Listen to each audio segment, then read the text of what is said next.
Hello, John. How you doing? Thank you for coming back onto the channel. This is our episode 14 of the series that we've been doing.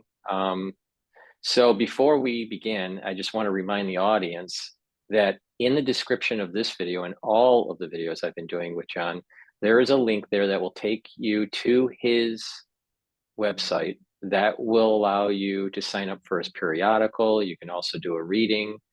So please click that link, go to his website and sign up. So, John, thank you again for coming onto the show. A lot has happened since we last spoke. Three Episode weeks ago. 13, yeah, it was 3 weeks ago. This is episode 14. So, before we begin, I just want to kind of tell you what I saw on campus during Alumni Day last week. And This what college is is it? So for everybody to this know, this was the this is Harvard University. Harvard. Yeah, the individuals that have graduated from the university can attend Alumni Day. All right. Actually, there are a few days where the reunions happen and they get together. So typically you do the 5 year, the 10 year, the 20 year, reunion. But they invite all graduating classes, but they have special dinners and stuff for the 5, the 10, the 35. We had a class there that goes all the way back to 1945. So it was, of course, they were in wheelchairs; they couldn't walk it, but they, it was nice to see them attending and for everyone to just talk to each other from different generations and just get their different perspectives of their journey through life. So it was a cool event to be at. During that uh, alumni day, that the at the very beginning, you line up with your class, with your graduating year, and you march through the yard, and then you sit down, and then you listen to a bunch of speakers. Well, and this is all live streamed, so on YouTube and on different channels. So there was one individual that poured uh, green powder on the president of Harvard, or the interim president, Garber. And she was arrested and she pleaded not guilty, and we'll see what happens with her. As She Kermit said the Frog something. said, it's not easy being green. Right, right, exactly. So she poured all this powder all over the podium, all over the president of Harvard while he was speaking. And his composure was just solid. I mean, he did not flinch at all. And there was a lot of booing that was happening, right? So she's arrested. And then shortly after that, there was about, you got to remember, this is people had to pay for this event. And you had to be you have had to have already graduated. There was about 10 to 15 individuals with banners that did the whole divest, divulge, divest, and then there was other banners talking about genocide in Gaza, right? And they were doing their protest much quieter, much more civil disobedience in this crowd than what I saw actually during the main commencements the week before, which you Mm, know about, mm. where there was the 1,000 students standing up and screaming, let them walk, and it was a free for all. So they were walking through, and then they walked towards the library, turned, and because the cameras face towards the memorial church, but they also pan over towards the library, which is opposing.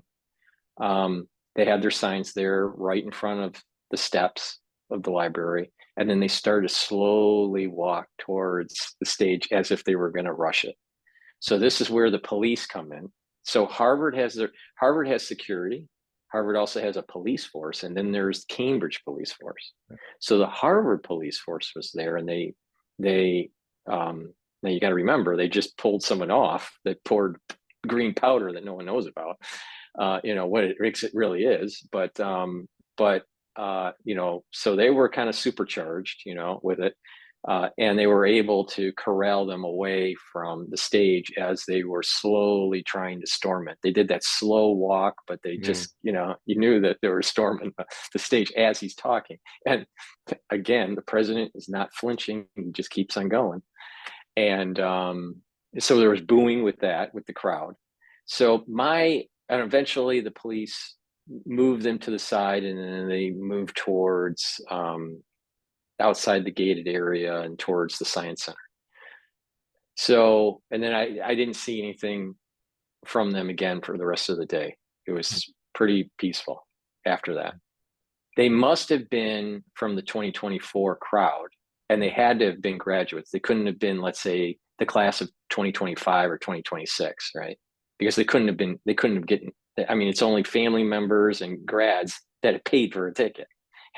So and I no mean, gangs of Zionists were invited to beat the kids up. Right. So all right. So we have so that was my observation, and the difference that I saw was that during the main commencement the week before, the crowd was more in line with the students. So the parents sat peripherally, and the students sat in the center, in the chairs in the yard in front of the memorial church. Right. So I would say that majority of the crowd, more than 80%, were aligned with the students that were protesting. It was quite the reverse during the alumni day, the week after, where it's a much older crowd. I would say that the median crowd there was like doing their 35th reunion or older. All right. So, you're talking about people that graduated in 1990 and much farther back, all the way to 1945. So that's the kind of crowd majority that was there. But the sense that I saw was that there was a much more conservative alumni constituency with the older crowd than this modern movement that's taking place at Harvard. So that's just my take on it, independent of some of the people that listen to our show, they're on the conservative side, and some of them are not. And that's why I like having these conversations with you. So we are able to express freely with respect on what these current events mean to the world and to people in the United States, Christians, Jews, Muslims, Buddhists, whatever, right? And so that was just my observation, that there did seem to be a difference within, let's say, the Gen X crowd and older versus this newer crowd of graduates that are coming from Harvard. Well, as you were saying, the 1990, when they go back as far as that, when they were young, graduating, they were graduating in the year officially, the end of the first Cold War was officially ended by Gorbachev and Bush Sr. on a big boat in the Mediterranean in December of 1989. So from 48 to 89, that's the official. A lot of people forget that, and they take it into 92. If that argument is correct, then World War I should have ended in 1923 after the Russian Revolution and after the Turco-Greek War, and all the unraveling that happened, or the Polish fighting the Red Army, but it didn't. So that year, where they were young, they were getting their diploma at a time when, for a lot of them, the diploma really meant something, that it had that they could still kind of afford, although it was getting worse, their degree, that they could eventually pay it off. that that generation was entering the workforce at the beginning of the height of the unipolar hegemonic American era, which is at present in 2024 rapidly declining. And so that generation reaped over 32 years or more, reaped the wealth, the ability of living in a land where our dollar was the reserve currency. Our armies had been victorious. Our air force is overwhelming.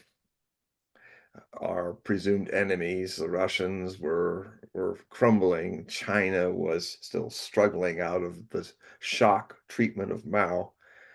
The Tiananmen Square had happened in 1989, which was also hard on students, and we could look down upon them then, just like a lot of people who were booing maybe were looking down upon our Tiananmen Square in every square of every major university and beyond in France at the Sorbonne and other places where, they were brutally taken down, not shot down like a lot of people were in Tiananmen Square. And so what we have here is a cycle of a generation that had seen the good of the fruits of American hegemony, the fruits of having everybody kowtow to the United States dollar. And because there was no other choice. I mean, in a way, I'll just drop it in there. Kind of reminds me of 1990, reminds me of the first scenes of The Godfather, with the best scenes before everything goes down. And they're all having a beautiful wedding, and people are saying, and then Luke, gracias, and may you have a male child, and all that to, the Don was at his peak. Everything was fine. People in the movie, like America being the hegemon, said, we'll make you an offer you can't refuse. And those who didn't got a horse head in their bed, like Saddam Hussein and Gaddafi of Libya, for simply the main last straw was that they were openly musing of getting off the dollar. The United States was just formatting its idea of neoconservatism. They were fomenting an idea of how do we, and they were also suffering the shock that they never got over, so they made sure that it never happened again. Peace was very bad for American military industrial complex. It was very bad for business. And so Dick Cheney and Wolfowitz and other people were trying to form up a new philosophy, we don't have Soviet bear to deal with all those many decades, 46 some years. Now that's gone. So now what we need to create an enemy, and create something that would require a security industry that would keep one of our main, most powerful industries, which keeps everybody down in our unipolar world. And so I wrote a lot about this in my 2014 book, which I wrote in the spring of 2014 when I recognized that we were starting a second Cold War that it would seem Nostradamus's prophecy said would be much shorter and would end hot. And it's called A New Cold War, The Prophecies of Nostradamus, Stormberger, and Edgar Cayce. And I highly recommend you all go to Amazon and look for it. Books by John Hogue. Go to my authors page. If you find any page, and you'll see prompted up all the books that I have. And that one's rather unique because it has a cruise missile at the moment it exploded over a jet. You can't see the jet because it turned into flames, but it's this amazing explosion. And then what I ended up doing with Gail LaForest, my great cover designer from Tranquil Computer, I had her directed to put a cityscape below it. And that flash would have been an aerial burst where the flames would be igniting just underneath it. And even though it was a earthen berm to block from missiles where this jet was parked, um, it also looked like a desert mountain range. So it looks like the instant that a nuclear flash is happening over a city of like 750 kiloton bomb or something. And I looked at the prophecies of that showed a control group of people who were very accurate about predicting World War I and II, and then World War III, which would happen around the 2020s, I said. But that's a little diversion. I want to stay where I was before I get back to that, because certainly we're on the threshold of World War III like we've never been before. Orders of magnitude. I'm so happy when we're going to talk about Scott Ritter too, because before he tried to get to Russia, he confessed his concerns, and it was an interesting feeling to feel, he said exactly the phrase I've been saying for years, that this situation is orders of magnitude beyond the dangers of the Cuban Missile Crisis in 1962. And to hear him literally say that, I was like, man, I don't feel so alone now. I wish I was hearing everybody talk about it, and I wouldn't be needing to talk about it. And then people would be doing something about it. So, we had come out of the Reagan era with the dividend of ending the Cold War. A lot of it was the economy boomed in the 90s, mainly because we were carpetbagging Russia. We were carpetbagging Russia, just like the Union carpetbagged the South, stripping its resources, changing its political state. Now, I'm not saying it's right or wrong. I'm just saying it has a parallel. And so, we thought we choose because nobody could question us, because there's no other power to rival us, so we could say anything and get away with it. And we didn't look at all the mistakes we made in the Cold War, because winners never do that. This is the curse of winners. They never learn from victory. Therefore, they are doomed to be defeated. It may take a while. It's happening now. The United States did not learn from its victory how to adapt to a new unipolar world. It had no fear of anyone because everybody was a pygmy, militarily speaking. And yet it then let itself go atrophy. I mean, there was one last burst of Cold War I glory when 700,000 US troops and a half dozen other nations from NATO and the Middle East, Syria, Egypt, all came up into a huge coalition to get Saddam Hussein out of Kuwait in the Persian Gulf War of 1991.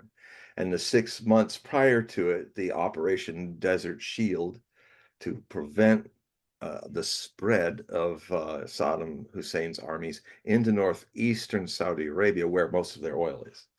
So this was a crisis of controlling the oil. That became the new theme for neoconservatives' version of the post-Cold War I world. How we need to make a list of rogue leaders and nations that many of them were our allies during the Cold War. Saddam Hussein was a card-carrying CIA guy, and so many of them were. So the idea is that this idea of started to foment that, as if we're to keep our power,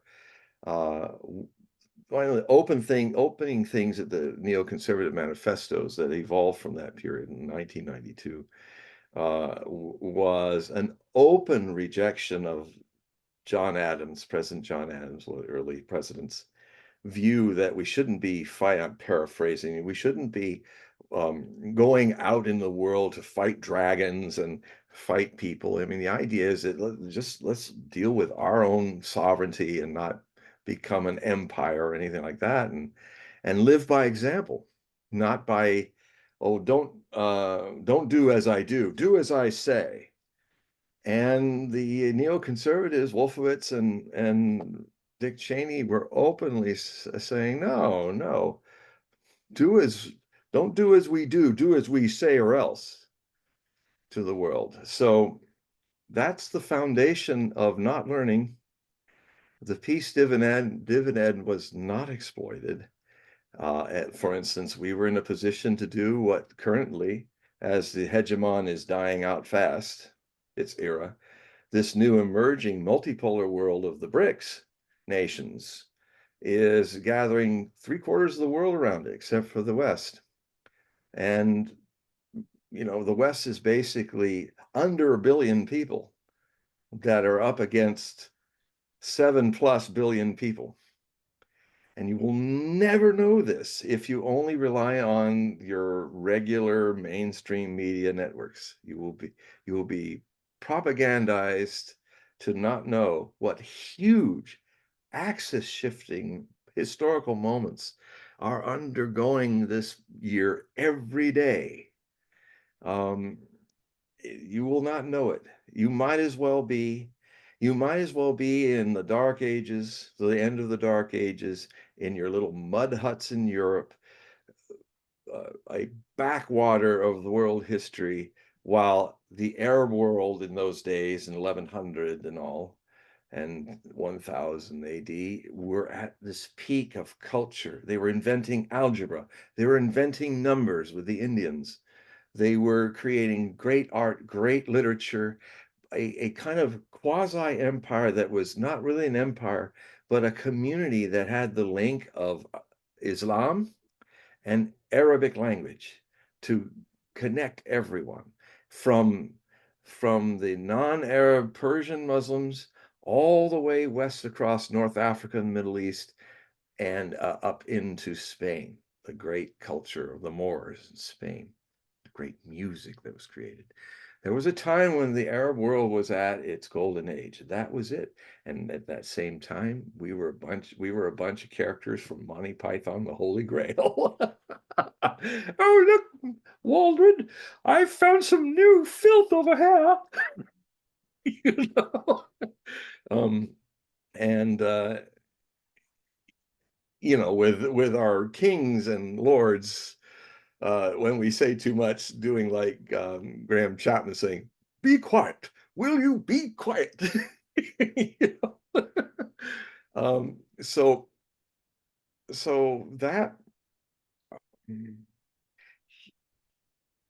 it is the doom of victors that they don't even learn anything, and so it all goes down. Now some empires last longer because they're a little more self-reflective, but the American empire didn't. It was arrogant, and it had it easy, and so we get to these Gen X's, and so that we're starting to leave, get into college at that time, and then they gave birth to the new millennials, the turn of the century, which well,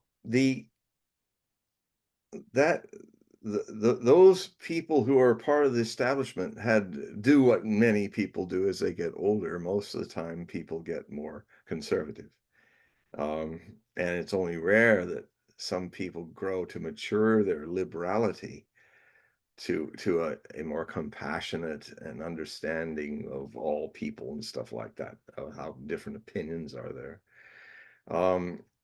But I mean, now we are living in a period of time where another cycle that's happening is that it used to be that if there was revolution, French Revolution, Russian Revolution, American Revolution, it was liberals, people who wanted to expand beyond tradition, that were the main firebrands of religion. But what's happening now is the opposite. Populism is the firebrand. Again, the cycle of karmic comeuppance, karmic echoes. Everything that happens at a peak here will return in its mirror image reflection, like Alice in the Looking Glass. It'll always come back backwards than what was done before. The people who got the diploma and had the empire of America, the economic empire, and the the weapon of the dollar, profited much from that, whether they were aware of the abuses of it or not. I mean, people in Rome didn't know what was going on in provinces. And our empire has been unique in that it is not an empire like the Western European empires had been, where you knew it was empire because the British and the French and the Germans had garrisons there. They were, policing the peoples, brown and black peoples of their colonies, and brazenly, openly um, taking their wealth from them, and at not a fair price because there was a lot of racial overtones over that. The white man's burden, as was called, um, was alive and well with German imperialism, British imperialism, and American imperialism. But Americans did a little different thing, being that we're kind of money oriented and business oriented. And we're a young country that broke from all that European way of conquering and taking lands and stuff, which had been, Europe. That is why Europe is the most blood-soaked continent in history. Um, Orders of magnitude beyond any other continent. I even saw a map recently. Somebody finally made a black map outlined in white of all the countries, all the areas of Earth, and every battle was a little white dot put into this map. And even though there were a lot of dots in other places and a lot of dots in the Middle East, uh, Europe was white with dots. It was like meh. Everything else is a little more air breathing space. The black was peace, I guess. And the other country that, for its short lifespan, given the Civil War battles and the Revolutionary battles, the Indian battles, was surprisingly full of dots, especially above and below the Mason-Dixon line of states of the Union and the Confederacy. A lot of dots. So as a new world country, we got deep into our violence, pretty deep, almost to compete with the Europeans because we were Europeans, and who came in. So this there's a way of looking at history if you can look at it not ignoring the personal impact of it, but if you can look at it transpersonally, as a meditator, as a witness to it, as you're living it. You're part of the world. You are the world, in fact, as some mystics would say. But there's a part of us that is never touched by any of this. It lives through it, it passes through it, it watches this temporary body mind react, love certain things that are happening, hate certain things that are happening, uh, have a moral integrity or an immoral integrity, in lack of integrity. But there is in everyone a deep, profound, non-existing, therefore it is not non-existing. It is something that is not burdened by that even. It it it it is there. It is there when all your terms of right and wrong and good and evil and all of that don't touch it. But from it can be the source of immense love and beauty by using the temporary body mind. A lot of wisdom is happening when it's there without an effort. And it is this kind of mystery, the more that people can do techniques of relaxation to bring themselves into this eternity of the present and slow down and relax into the moment, one breath and moment at a time, it tends to redirect all this beautiful temporary experience we're all either enjoying or hating, is called life, life of, I like to call it, I'm talking about the depth of the ocean is not the all the stuff that's playing on its surface, rising and falling as waves, a universe wave here, a cosmos wave there, a human being there, a dinosaur there, a war there, a beautiful building of a unipolar empire, and the current collapse of its economy for the very hubris of applying the US dollar more and more as a weapon of control rather than a welcoming of, well, come to the dollar because you'll become richer, your world will become more developed. This dollar is solid. We're never going to betray you by getting in there and saying, oh, we don't like what you're doing over there, and if you don't stop, we'll pull the dollar away from you. We'll sanction what you're doing. There has been a more clever and insidious way that America has been a an, an empire of economy more than even military. In fact, we were letting that incredible NATO military of the Cold War, it had, like I was saying earlier, it had its last blast of glory. 700,000 Americans, another 100,000 of other peoples. It was this huge. NATO went to the desert and defeated a little third world army of Iraq, made of a bunch of reservists and conscripts, and we were at our peak, but that was it. After that, we started to get into the habit is, well, there's just never going to be another world war. There's never going to be another big war. It's going to be all these colonial wars, you know, just like the British had to fight in Afghanistan when it was an empire and lost its empire in Afghanistan. Now we got caught up in Afghanistan too and lost our empire there. It happened at the same time. We had to fight the little ragheads under the rocks. All is, has a very racist version of it. It's subhuman people, subcultures that the white man's burden or the American multicolored hegemon's burden were there to control and educate and turn into. It's like that great line from Full Metal Jacket when the Marine general is seeing the guy with the peace.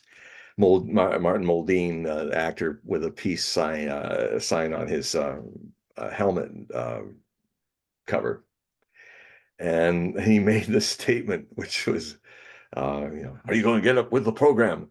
Are you going to fight with the team? I mean, when it comes down to it, inside every gook is an American trying to break out. you know, it's just like he would be the same guy who actually did say, we had to destroy that village to save it, which after Vietnam and after we became a hegemon became, we have to destroy that country to save it. Hear me out, Libya.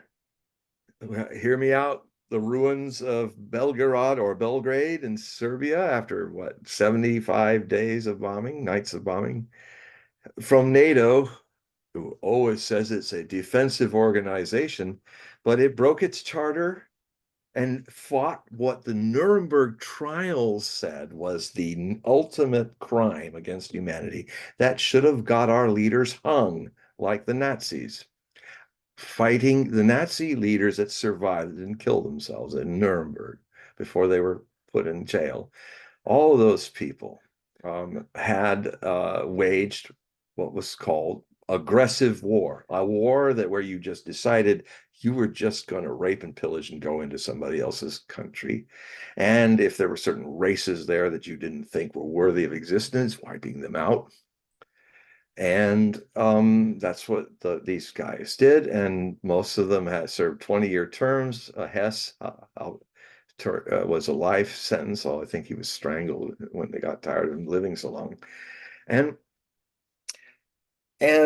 what the neoconservatives were getting into is no, we will make wars of choice. We will to make sure that the oil industries of the world, which are for us, we're not going to do deals with them. We're going to control them. we're going to, if they don't follow what we do, we will control the oil industry. So we had this little list. We had Somalia, we had other countries, but the main ones were Syria, because our list was also guided to, it's really hard to know who runs who these days. And it was always developing. Even during our period of hegemonic power, we were we were very much manipulated by Israel. And I understand why. I mean, I get the game. It's like if you're a little country and you've decided to, and openly quotes, it's quoted all through the Zionist movement from its inception to all Israel's leaders, some of my favorites like Moshe Dayan and all, with the eye patch and gold in my hair. And we've talked about this before, but the reality that's catching out now is that Israel was created as a robbery, a rape of another group of people that were there. No, not too different from what the United States did to Native Americans. And so it's a karmic attraction that America and Israel are together because we got away with genocide. Don't believe me? Read Samuel book 1 and 2 of the Bible. Read what Netanyahu on October 7th was in a rage about this. How dare the Warsaw Ghetto erupt and break out into where the Nazis were in? Oh, I'm sorry, we're not in Warsaw, are we? We're in the other open air prison called the Gaza Strip, which is also surrounded by troops. It's an open air prison. And oh, what did they do after being dehumanized for 40 years?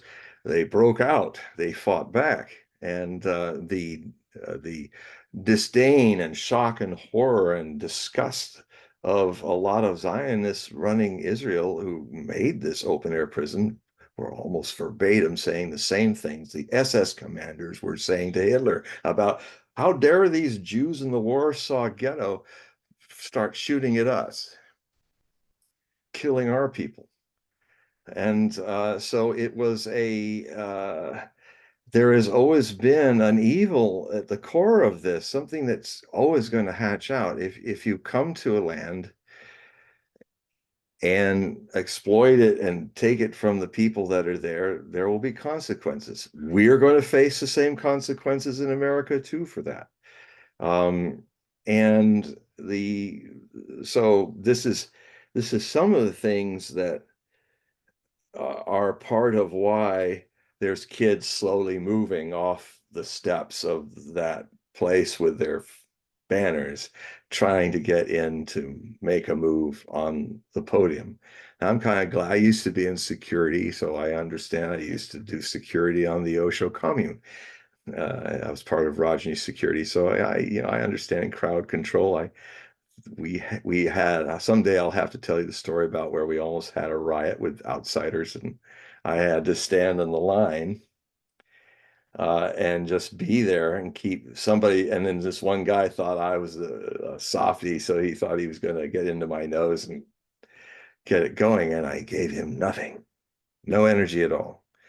So to where he had nowhere to go with it, so he just went. But if I had responded and reacted, we would have had a big riot stick problem on our hands, and I would have been right in the middle of it. So that's just one thing, and other things happen, like when some people used to start committing acts of terror, like shooting at our people on the riverbank and stuff like that. I should tell those stories about me being a security guard in Rajneesh Prom some other day. But I've been in security, so the guys did right. They didn't.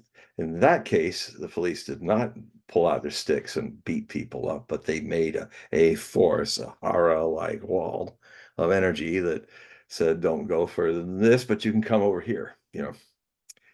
And that was right, because that would have been too far, I think. Of course, everybody has a different tolerance level. Some people don't even, one of the tolerance levels that was completely thrown out the window, that just happened, I think, yesterday, when 4 hostages were liberated from Hamas.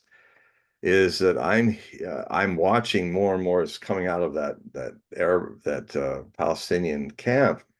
Um, there may have been 1,000 Palestinians killed and wounded in that. I mean, they were just. Even Scott Ritter, who we'll be talking about, was saying what they did was terrible. They went beyond the levels of because you know they're they're acting like the Germans did to Jews. And now they're acting, some people in the Zionist movement are acting to the seed of Abraham, which is equally Arab and Palestinian. They are acting the same manner. And so there are so many things that have happened. But I would just, they're swirling around in my head that beg me to say something about what's happened in the last 3 weeks. But I think I try to keep this whirl of what wants to be heard to a bigger picture. And the bigger picture to get from this is that those people who were back in 1990 getting their diploma, if they've lived this far, they've lived this far to see the full cycle of that empire rise and fall. And now the world is no longer wanting it anymore. It's the US dollar has been so abused by Americans against others when it could have been the thing. I mean, if you want to have everybody eating from your hands, why not be positive and welcoming? Why not be like the Chinese are right now?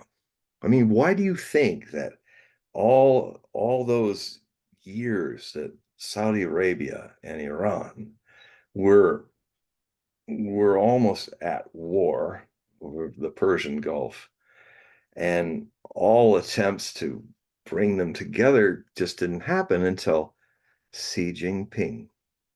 He just comes in a weekend, from some other part of the world that's not got any baggage, and a part of the world that if you actually heard what they were saying rather than what the frightened bunny rabbits of mainstream media are saying, bug-eyed bunny rabbits of the media, the Chinese are about stability and harmony.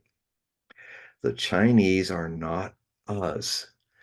They don't perpetuate chaos to bring control. They don't use money as a weapon to keep you in under control according to our ideas. They are strangely similar to us as being isolationists, but they take their isolationism in a different way. I mean, they just want to have their middle earth, their middle world as it is.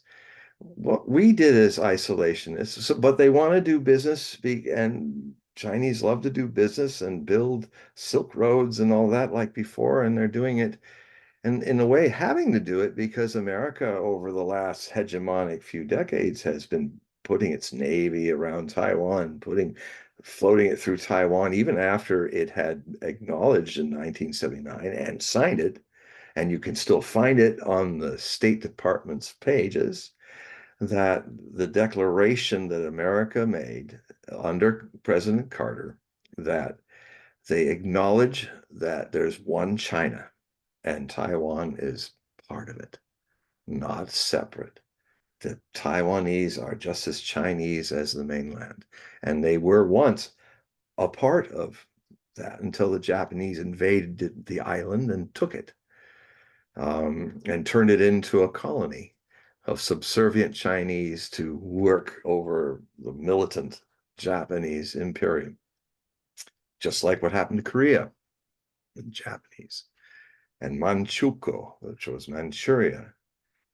People have been taking pieces off China since the 1840s, and all of that took a dark century to end with the Red Chinese victorious against the nationalists in the Civil War that happened after World War II, 1949.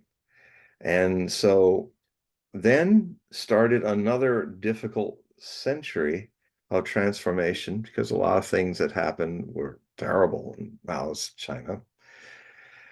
You know, trying, it didn't work. And the biggest problem was that, and Deng Xiaoping, who succeeded Mao, was a visionary. He understood that something that even Karl Marx says in Das Kapital. That's why the key of any successful um, political system, whether it's capitalist or not, is to have capital.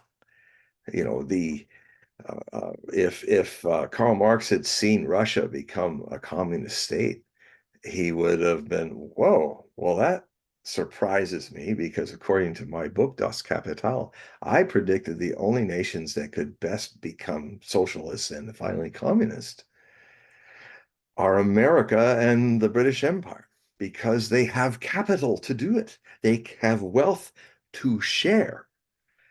And without wealth to share and ability to make wealth to share, communism will only share poverty and ultimately will fail.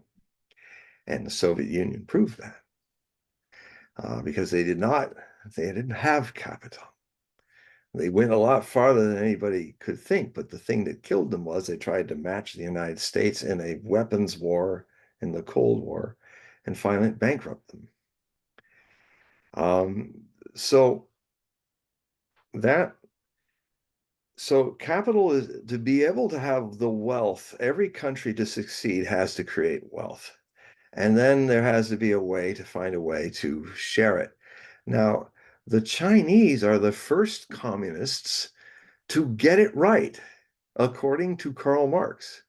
The Chinese, in a unique Confucian way, it's Confucian communism. It's not Marxist-Leninist communism. I just have to qualify with that. It's the Chinese version of, because China is generally less so focused on me and the individual and more focused of me as part of the greater community. So it's like my Oriental teacher in high school said, stay with me. She was on a beach with all of these Chinese women friends from the university. I think she was in Taipei University.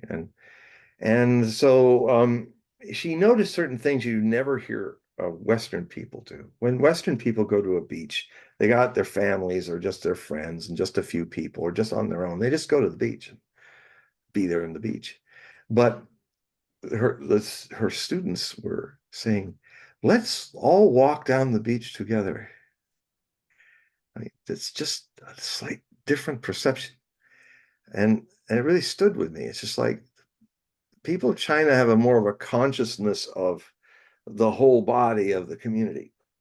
And there is always in China a desire to seek harmony. That is to find some two things that are in dissonance can be brought into harmony. In fact, in a musical context, since it's a higher language than words, if any of you have seen the movie Baraka, um, it's a marvelous movie of meditation. It's got this little Indian Amazonian kid and it's in it, and it starts off with these beautiful shots with Indian flute playing, going ooh, ooh, ooh.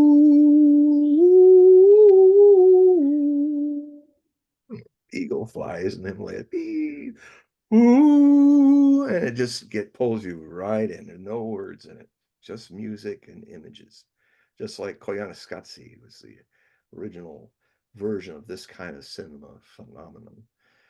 Um, and it takes you, Baraka is I believe it is, in fact, if people don't know this, because you wonder how that incredible, beautiful music of Michael Stearns, what he's doing in that music. I mean, there's a scene where the monkey's in the Japanese hot springs and he looks like he's meditating like a Buddha. He's probably just falling asleep because it's nice and warm and it's in the winter in the hot tub. And then suddenly they show this beautiful shot. It's kind of diffused by overcast, but it was on Mauna Loa, it was taken, where you see this bronze like ring of the shadow of Earth in the eclipse. And then you see B-A-R-A-K. It took me a long time to realize because it's very subtle. Those choruses are singing ba, ka, ka, which means blessing of the divine. Hmm. And in Arabic, baraka. And it's where barat, you have it's also in Hebrew in a different, slightly different form. So the thing you'll hear, there's this beautiful part with these waves of sound, and they're quivering. It kind of goes, ooh, ooh, ooh, ooh. And it is actually, in its simplicity, as a music person, the space between, it's a major and minor, it's a harmony and a dissonance.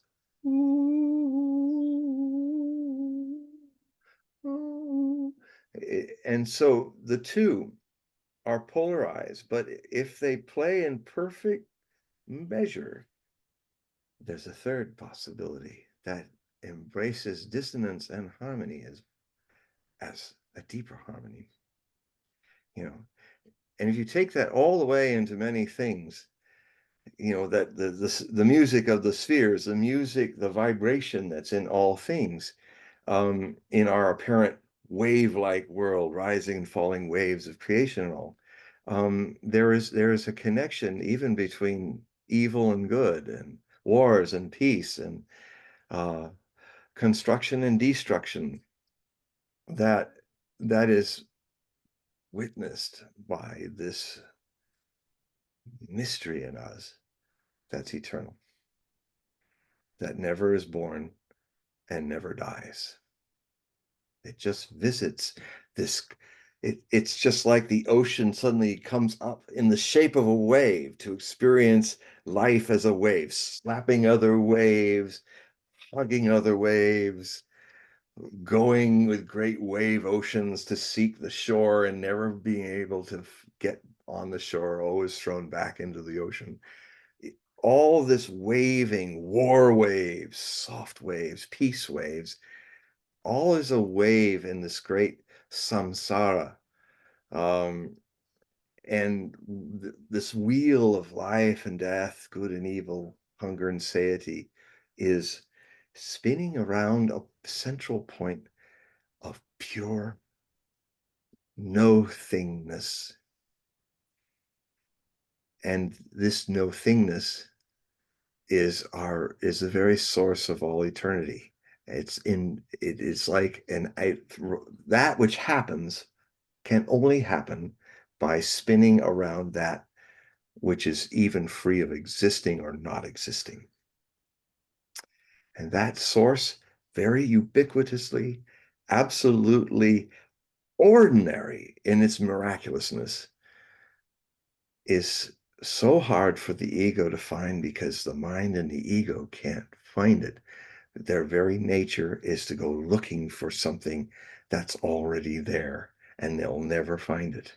So the deeper answer to all these things I've just touched upon a little bit about the risings and fallings is to find that thing, to see how absolutely ubiquitous it is. It's everywhere. It's so ordinary that you can't even see it. Like, it's like the sea. If a baby fish is told that he lives in an ocean, he says, well, I got to find that ocean because I don't see any ocean.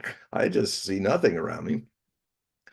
So he goes looking for the ocean. He's completely frustrated because wherever he goes, it's just water, and he can never find this thing called the ocean until he's thrown out of the ocean, either by getting hooked or something, and then he somehow manages not to be eaten, goes flopping back through the gunwale into the ocean.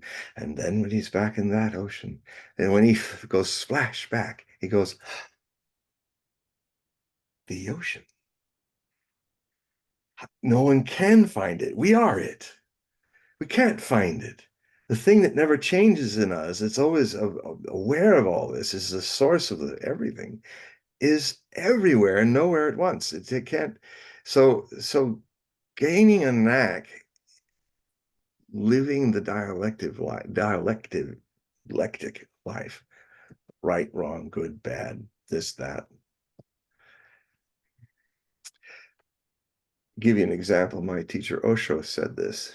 He said, if if do you notice, asking all of us, I mean, I remember when you were a child, and now I was a child, now I'm becoming an old man with a white beard.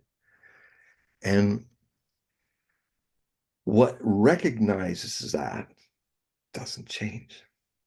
And if it wasn't there, this thing that is free of daring and not daring, you would never know, like an animal.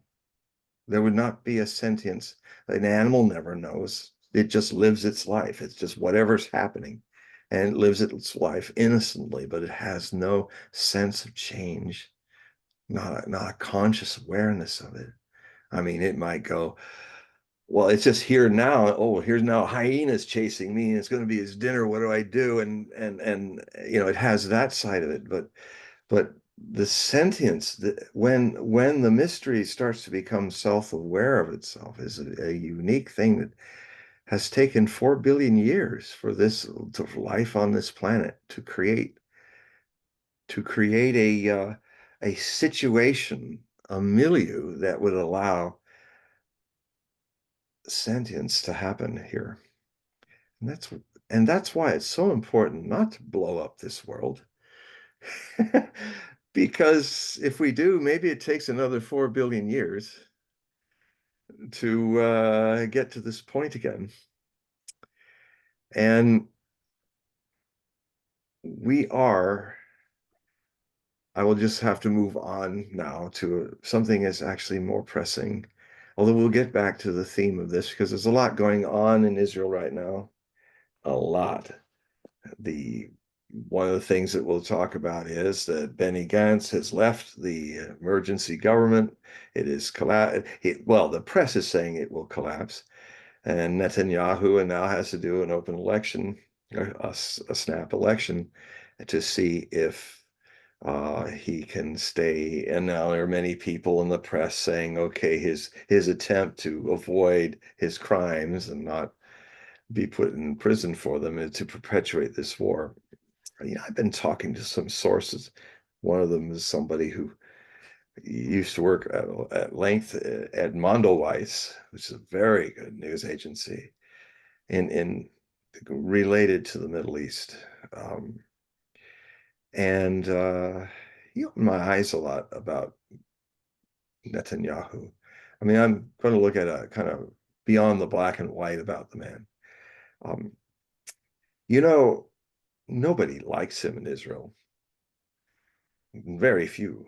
But Israelis, a lot of Israelis, I contend, realize that he's the only guy, warts and all, that can they believe him about bringing total victory in this situation. And since Israel's population has gotten way to the right since the earlier days, and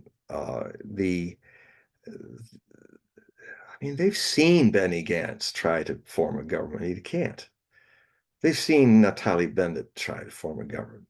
Can't.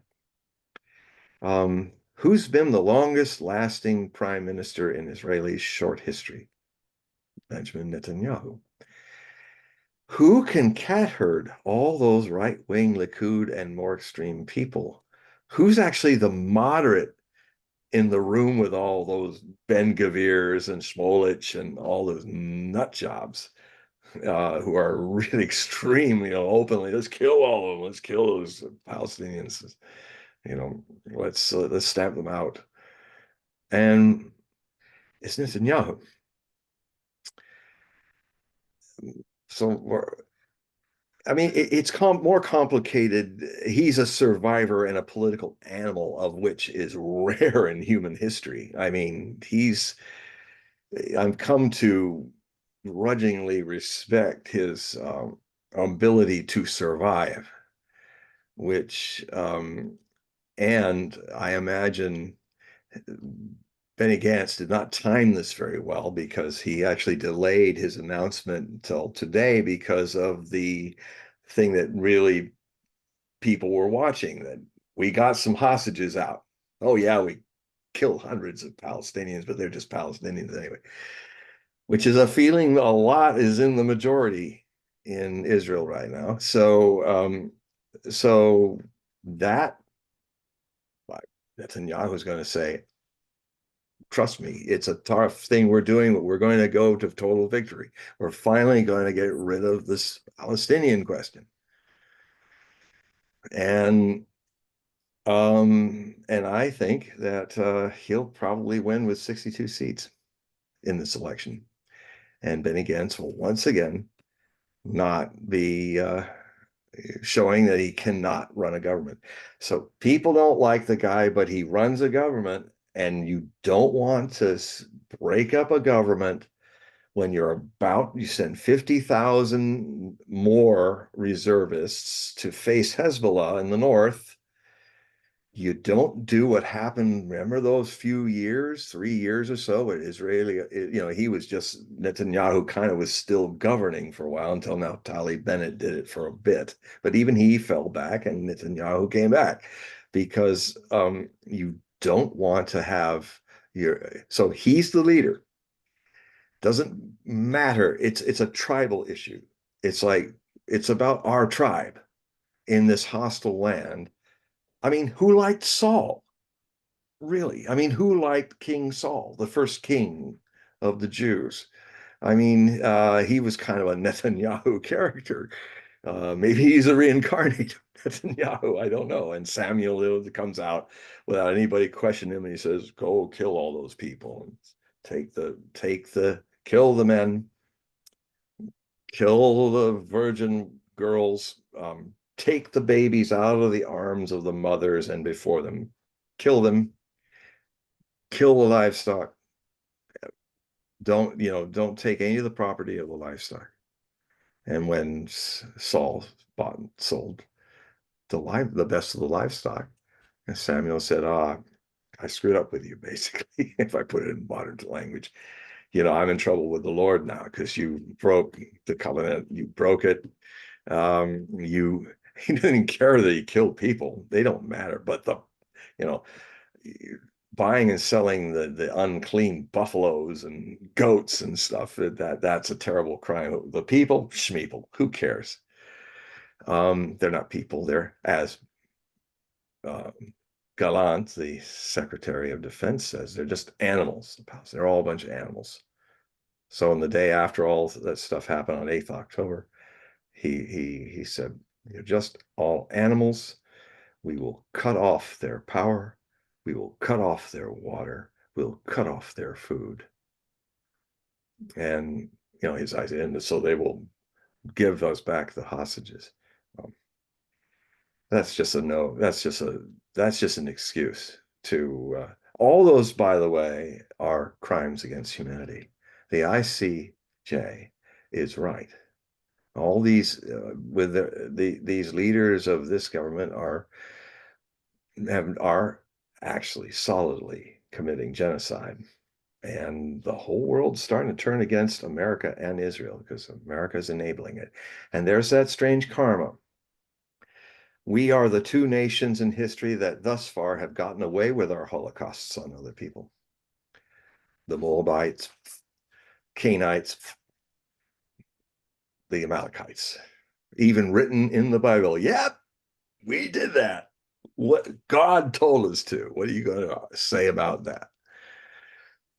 Of course, the problem with the Bible and a lot of the things that it says, for instance, it gives I think in Leviticus or I think it's in Deuteronomy, where I think Moses gives all the terms of what makes an accurate prophet.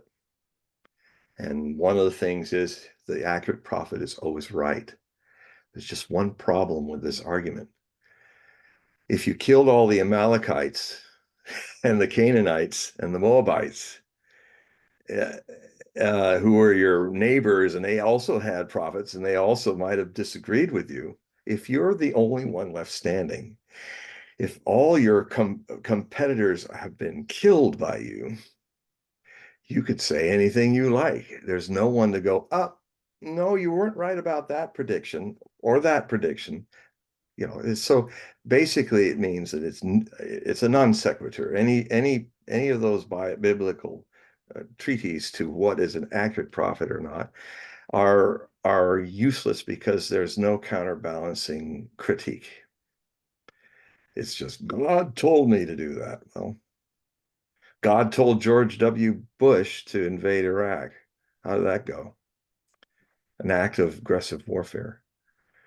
So, but I think it's an important thing about one last thing about all that's changed since 1990 and 2024 is Strauss and Howe, really good futurologists, wrote The Fourth Turning, and a very important book to read. It's an 80-year cycle of generations, which are 20 years. So where the first turning is after a fourth turning crisis. It's usually more anchored to the Anglo-Saxon and American world, which means their theory, since we're no longer in the center of the world soon, they're going to have to come up with another theory that looks at Eurasian's global south cycles rather than the cycle that's been so strong during this 248 years of one orbit of Pluto from the birth of the United States to today.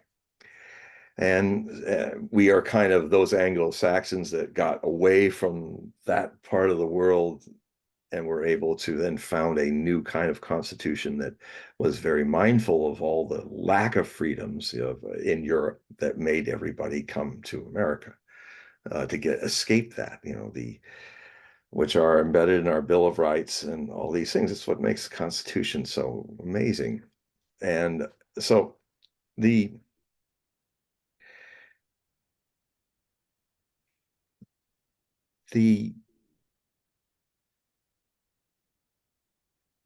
Strauss and Howe talked about how the millennials talked a lot of great things about the millennials, but they only gave one page because they said, well, we can't just do nothing but gushing positivity about it.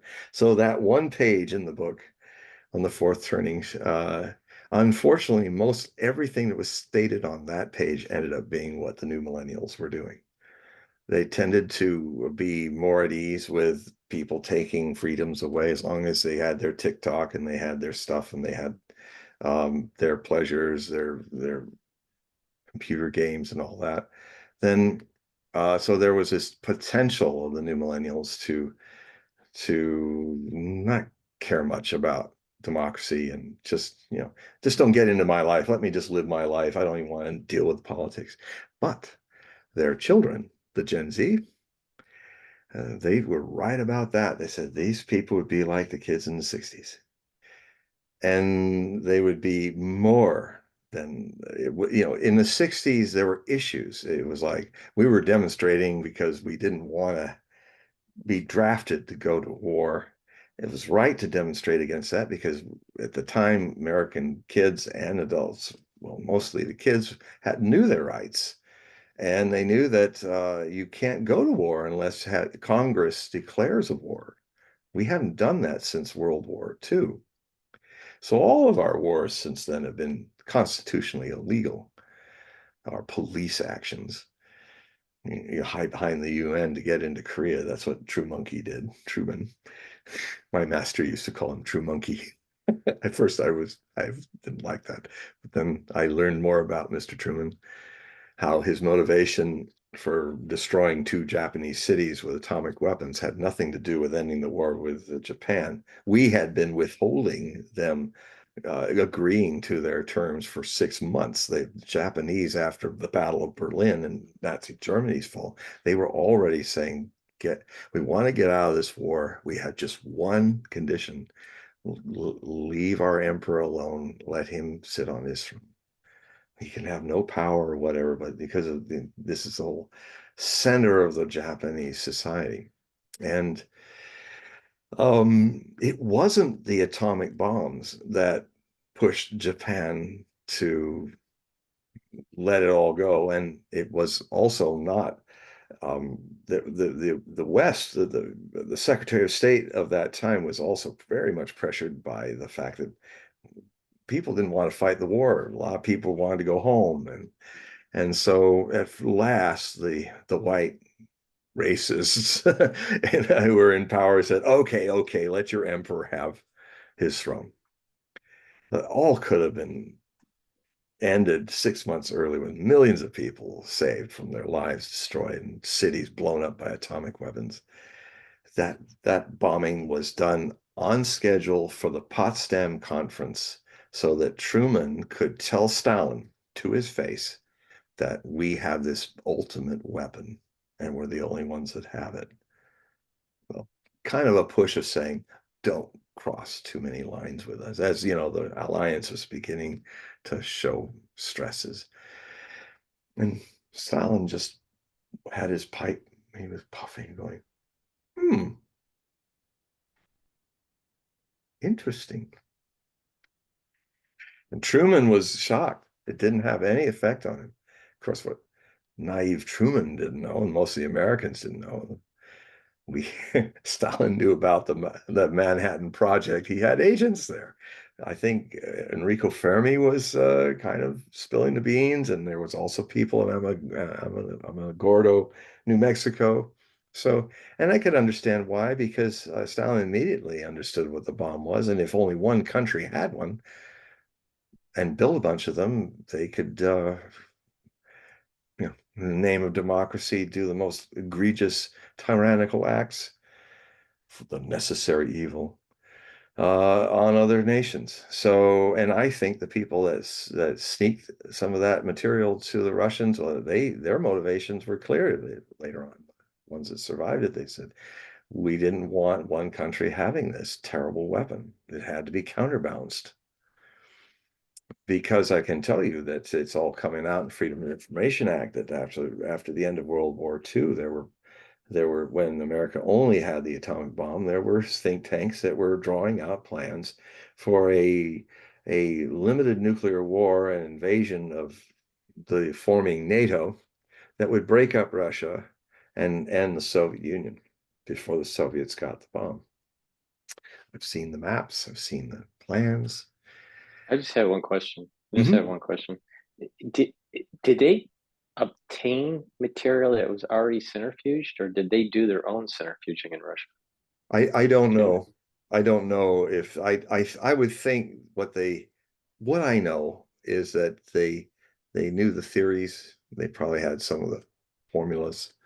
And I think Sakharov and most people, Russians are incredibly industrious. Hmm. Some of the best engineers I've ever met were Oh, Russian, amazing. actually. And now, even more so, new Russia is very different from what people are seeing. I mean, I'm just looking at the SPIEF. There's been this huge world trade conference that's happened in St. Petersburg. In this huge skyscraper that's the tallest building in Europe. It looks like a giant narrow diamond. And it's right on the coast of St. Petersburg. And they've been holding all the meetings with these views out the back and stuff. Incredible architecture. You know that it's finally coming around that Russia's economy has always been undervalued through bias. And now that it can't be, now that the dollar is not frightening a lot of Mhm. people anymore to say things like that because you get sanctioned for it. Um, the Russian economy is very close. It's the fourth largest in the world. Now, they used to be saying even just a few years ago that it was as big as New York City. And that's clearly BS. If anybody's actually looked at the new Russia and look at what they're doing there, that's certainly not just New York City, you know. And the so the it it's looking like they've miscalculated that there's tens of trillions of dollars of capital in Russia that the Western world was not looking at. that these sanctions were clearly, they saw them coming, and they made sure that they were, for 8 years they were waiting for this to happen. And since the ruble at that time was not a currency like the United States, it depends on other people using it outside of the United States. If more dollars are outside of the United States, no, they used the ruble, and the ruble was used very successfully within Russia. So it had no effect. Um, in fact, even their own financial people, like the Galbu Belina, who's the head of the economy there, did the reforms. She was like shaking her shoes, saying, "What's going to happen with this sanction? They freeze our assets and all of that." But what happened even blew her away. It's like, my God, our economy's strong. It actually got stronger, and Europe's got weaker because you don't. They were telling Biden's people this. Even the Fed was telling him this, but they ignored what they were saying. Even Ursula von der Leyen, heading the EU, was being told by financiers in Europe, look, Russia is the Saudi Arabia of commodities. If you freeze their economy, for instance, one of the things that was going around, they were saying, well, Taiwan was saying, well, we won't take your, we will ban, we won't give you our chips. And Russia shrugs and says, okay, then we won't give you the sand that's only coming from Russia that makes you possible to make them. There's always been this BS idea in the world economy since World War II that commodities are secondary to currency. That currency is a value unto itself. And these are the same people that in 1971 dropped all reserve value off a piece of paper, the fiat economy. But even the United States anchored its dollar on the Saudi Arabian petrodollar. And it was all these years. The caveat was that when you buy from us, it's only in US dollars, and you buy treasury bonds, US treasury bonds. Well, in 2023, the Saudis stopped. They said, no more of this. They wanted saw the way the winds of the future changing back to a Eurasian-centered world, and they started selling to yuan, Chinese yuan, and stopped selling the dollar, stopped buying bonds. And it's the biggest story that people in America are not hearing, to what extent the world, as rapidly as I predicted, I said it would take about 24 months when it really started sliding, the amount of people pulling away from the dollar, pulling their money out of US banks, because anybody who can freeze a country that now we're discovering is the size of the fourth largest economy on the planet, very close to being number 3. If we could do that to that economy, what about little Argentina? What about Bolivia? What about Europe or any country in the world that's not as small compared to that? So people started to pull their money very quietly out of there. China has been dropping US bonds and selling it off to other countries, about $1 trillion, I think, this year. And so what's happening is this whole, we can spend whatever we like because we just make the money, because we're the currency of the world. Well, you're not anymore. There's going to be, before October and probably at October, in the Kazan convention of the BRICS that's meeting, with Russia this year as the president of the BRICS. South Africa was last year. You're going to see they've already got the idea going, and they're going to present it. They might present it before the meeting in October, where they're going to show how it works, where it's the kind of system that the Bretton Woods people in 1944 initially were going to try to do. But they decided in the end to tag the world currency reserve on the United States, because really it was the last economy standing. Everybody was devastated. even Soviet Union, everybody.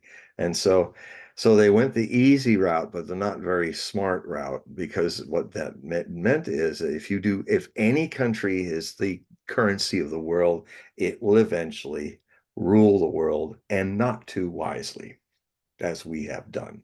Eventually it happened. This one is not ruled by anyone. It's kind of sounds to me like a SWIFT system that's a kind of intermediate currency, that which all the currencies of the BRICS nations are pooled together as a pool of value. And it's a it takes the dominant. That means you will not have sanctions in that kind of world. This is the kind of world. I mean, when the Chinese came in, like I was saying earlier, Xi Jinping in one weekend solved the enmity, the animus between Saudi Arabia and Iran. And now they're part of the BRICS. Now they're working together. The Chinese just came in and brought harmony.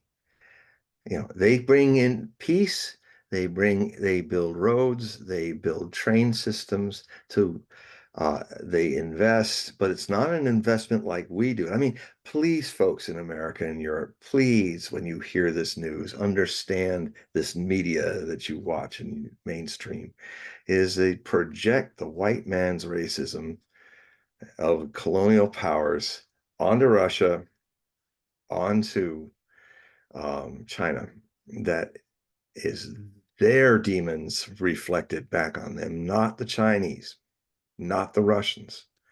One of the reasons why Russia is hated so much, there's two reasons.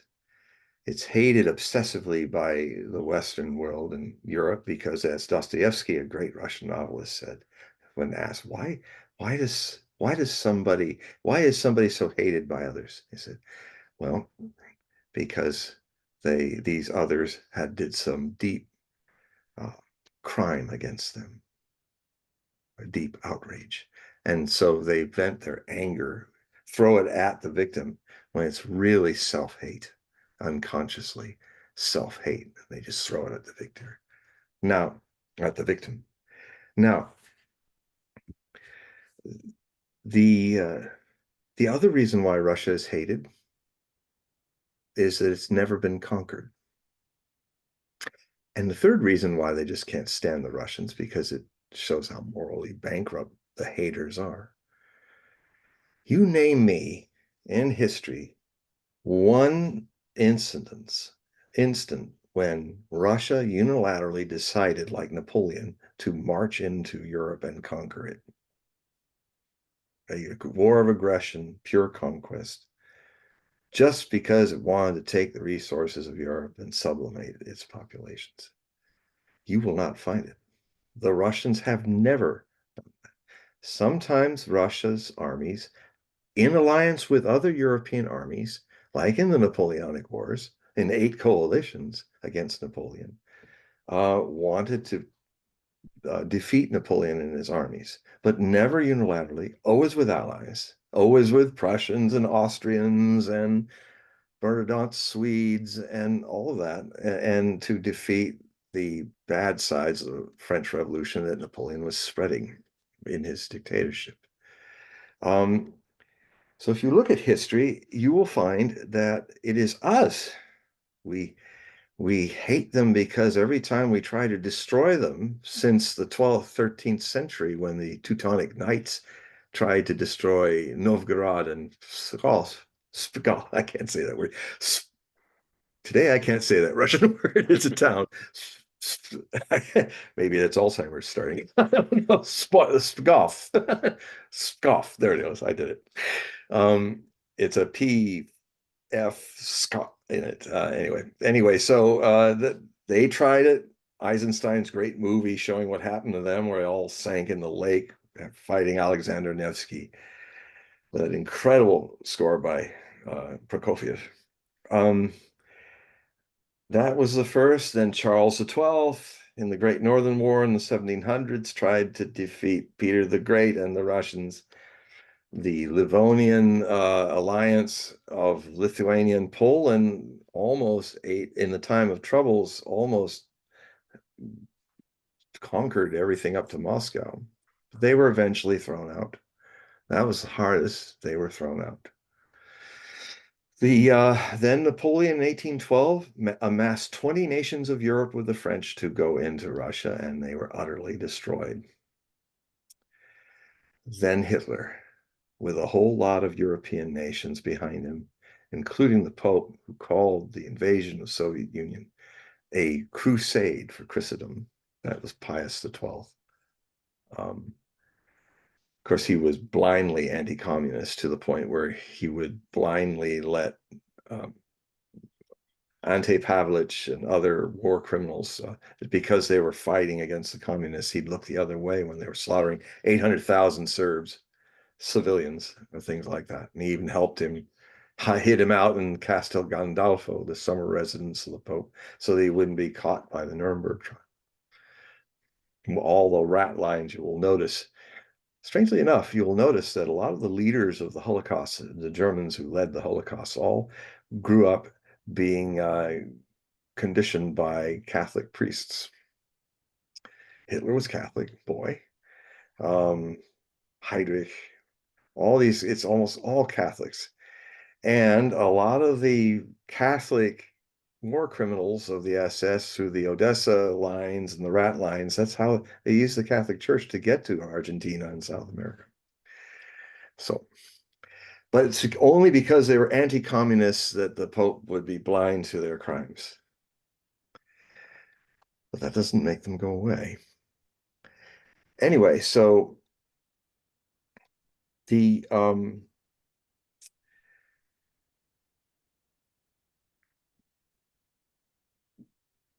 we have a world that keeps moving, keeps changing.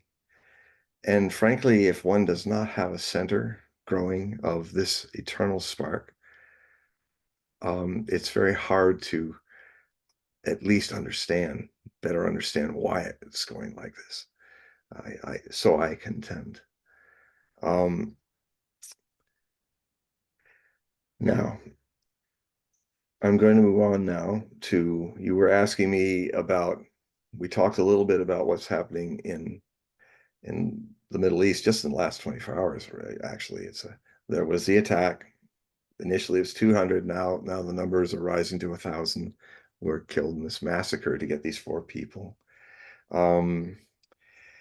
Interestingly enough, Noah, the girl who famously was on the back of a bike on October 7th, reaching out, she's in her Israeli uniform, so she's a POW. She's reaching out, going, help, help, as they're driving off. Everybody remembers that if you've seen any of it. But fortunately for her, she was released. But it's the same story of the people that are released, and this is much later than the first initial stories, but it's the same stories that get corroborated by the people when they're released, when they're put on camera. They're no longer got Hamas people around them. Their fear was the Israelis killing them. You know, the Hannibal directive. It's one of the biggest lies that's being put out there, and eventually it'll come out that all this Netanyahu's rage and outrage at what the Palestinians breaking out of the prison they made them, forced them to live in, never letting them out, never giving them a chance to get decent health care, never giving them the freedom of travel, privacy, all the things we take for granted. You think that doesn't turn a person into a barbarian of anger and rage? Well, if you treat people like animals, they will respond like wild animals. And why not? Wouldn't you? Wouldn't I? If put in such a place where no humanity was given, we weren't even considered human beings. Cut off your water, cut off your food. And when you've got food and water, it's always rationed just enough. Hopefully they call it the Gaza diet in Gaza, where the food that finally did get in, even when times when the prison was not in a prison riot, it was always substandard calorie intake just to kind of weaken them, make it harder. And frankly, this ongoing famine that's going on that you won't hear about, and actually, if the Hezbollah war thing expands this conflict, um, um, the food's not getting to the people. That idiotic $300 million dock. I never understood that dock. It's only this up high above the water. And any simple wave is going to screw I up. think it was just built just as a PR stunt. It was. Well, and then there's one truck there, and people have to go all the way out to get it. There are trucks, thousands of trucks lined up in Egypt and other places ready to get in. But the IDF, the Israeli Defense Force, they make every kind of way to slow it down. They even allow Zionists from the West Bank to actually corral the Philadelphia corridor. And I've watched them push over trucks, throw the food in the dirt. They're there to prevent food from getting to these people. We have 1.3 million people that need 500 trucks a day in North Gaza, another 500 in the south end, center end. They're only getting 15. Do the math, everybody. And if you watch what gets out of the Gaza Strip, you'll notice people are getting thinner. And those are the ones that can still move around. I mean, the thing that's so insidious about famine is when it really takes hold, all the people like your pet cat or something that finally goes off somewhere to die under a bush somewhere. They go off to die in their bedrooms or in the ruins. You don't, they disappear. Suddenly there's nobody there. I think frankly, I think the death toll is way beyond 35,000. And of course, there's no way to record it now because the Israelis systematically destroyed all the records, all the libraries, all the records of the hospitals they destroyed before they lined up the doctors and nurses and shot them in the cooler rooms, in the icebox rooms, and then put them in a mass grave, and then that they're digging up. That's just God, it's good to know that a majority of Jews are against what Zionists are doing in their name. And I'm being part Jewish myself. I'm like, my God. And Israel, not even getting to what's going on in Ukraine yet. I mean, if I lose the thread again, I'll just say it. Around the 23rd and the 28th of last month, something was done that if you did that in the Cuban Missile Crisis or at any time during the first Cold War, you would have had a thermonuclear exchange. These Portuguese-made, British probably piloted large drones, a series of them made long-distance attacks on the early warning radar systems of Russia at Almaty or Alvarty or something is in Krasnodar, and then farther deep into Russia, about 1,000 kilometers in, at Orienburg. They put holes in the outer walls of it.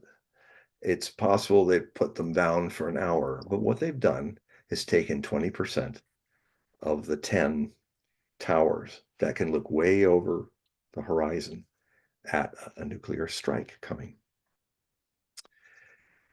So the Ukrainians may have plotted the course, but since these are British guided things, and this is the thing that's been happening is that, Ukraine has no satellite links that makes them able to plot these cities being bombed deep in Russia. These are Americans, French, and British. They have the satellites. They have the high tech. The Ukrainian grunt down there, he gets the call from the NATO officers. He punches in the code. Most of the time, doesn't even know where the drone's going to be launched or the missile fired, or the ATACMS or snow shadow or whatever it's called, the British and the Scalp cruise missiles that are French.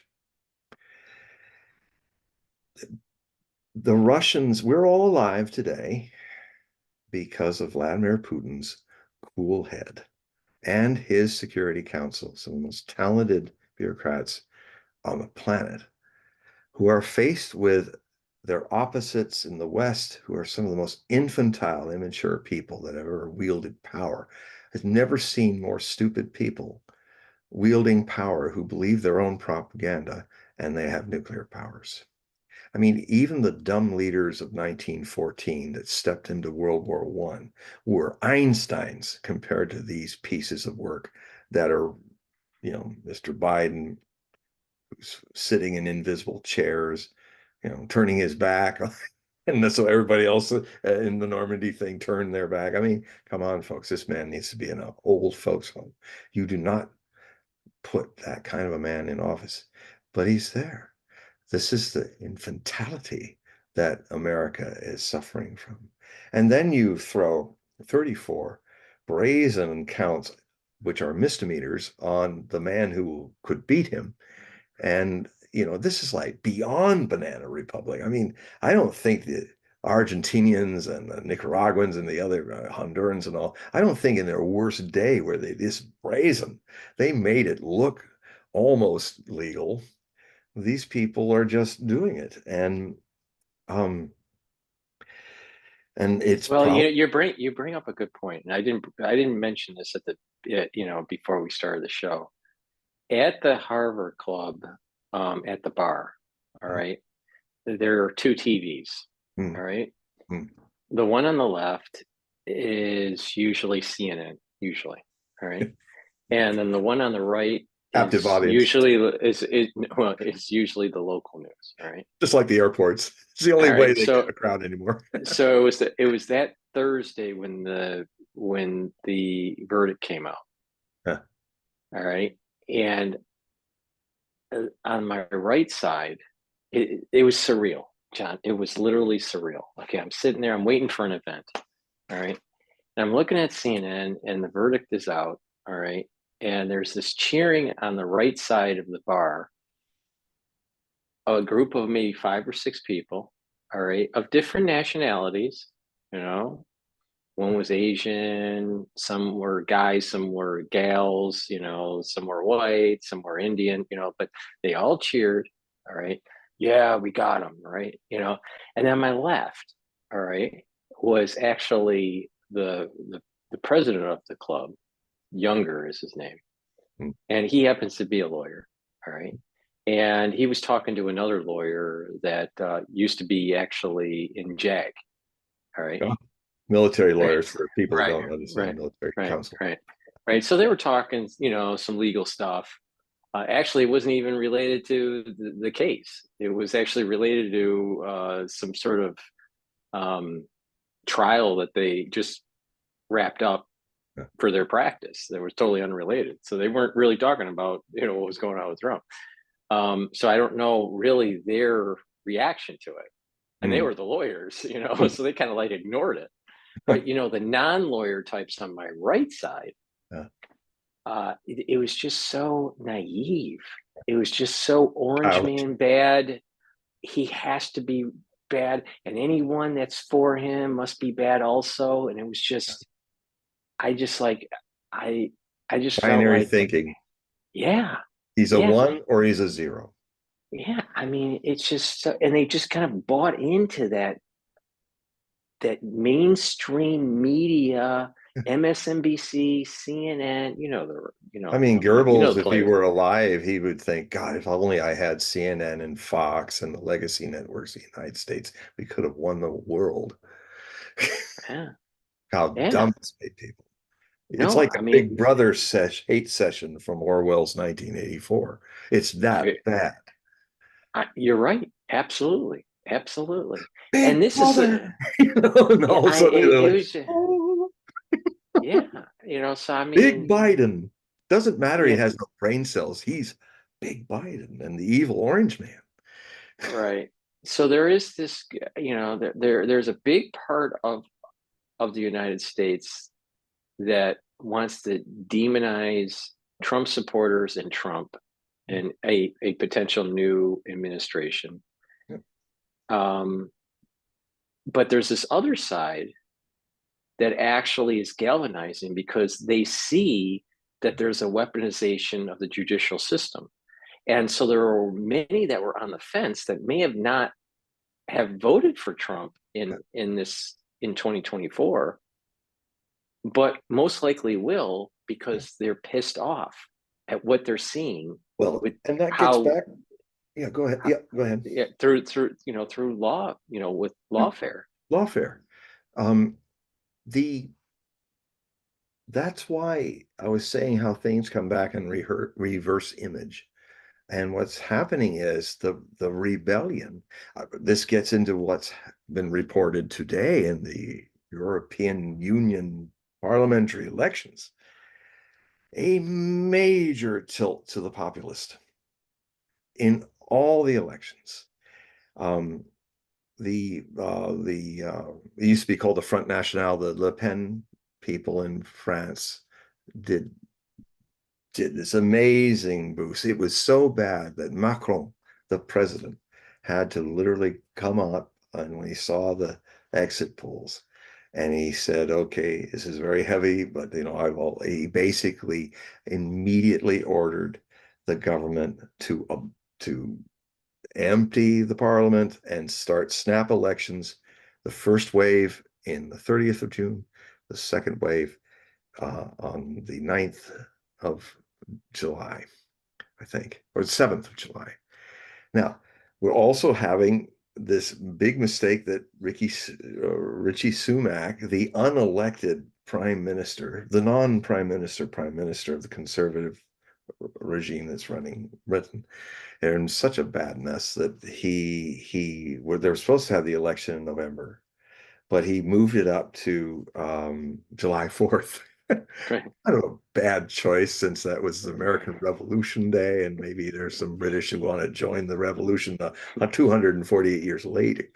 But no, dumb people, dumb. And then Starmer of Labor is an equally non-entity like Sunak. And he did this so that he could catch all the potential alternative parties, not giving them a chance to unite and get people elected, which of course they jumped on it like piranha. Um, uh, Farage is all in his Reform Party. You've already got George Galloway, one of my great sources, who's there too. So rebellion is in the air, and what could happen is the British may go through a political transformation come 4th of July, and Macron is he's going to have elections for the French Parliament. He's going to say, well, if this is the way you want to go, okay. And you can see it was not the way he wanted to go, but it was surprising. He must know to what extent he's hated in France. I mean, they've been waiting for this blow, so he's had time to think about this. This is not just a sudden reaction. So, um, I think he must know that he may not even there. This is, I think, the parliament. If it really goes away, the other parliament in Europe went. Um, he won't have hardly any parliament representation, which means he can't govern. Which means Macron may resign, and we might have a presidential election. And I've always been saying for years it's one of my most long distant prophecies. I've just stayed with it. It just seemed like it always had a chance, even though it seemed impossible. Marine Le Pen, will be the next French president. So it's different. Now you'll hear the press, the propaganda saying the extreme right, this extreme right. No, it's populist. It's people. The rebellion now, usually, I was saying a few hours ago that the liberals have been usually the initiators of our past revolutions. But now the karmic echo is coming to people who are, they're going to have to redefine what extreme right is. It's not what happened before. It's people that and I see it a lot here in America. I mean, it's people that are not right-wing conservative people. I'm not that way. I just love the Constitution. I don't want my rights stepped on. And you will find as more and more people are saying, look, I don't like the Republicans. I don't vote Republican or Democrat now. I'm an independent, been for years. I've never voted for Trump and I never will.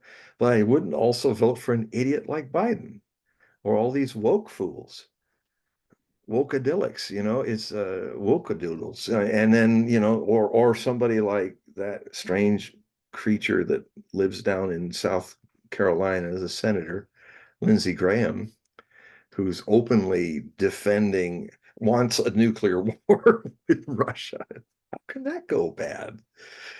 you know, when they're the bigger nuclear power with hypersonic weapons, literally, if Russia and America launched, even though Russia, it's odd that their weapons are now so fast that they would come out as Americans launched, they would launch their hypersonic Sarmats and other avant-gardes and other missiles and uh, their nuclear submarine torpedoes, the Poseidons.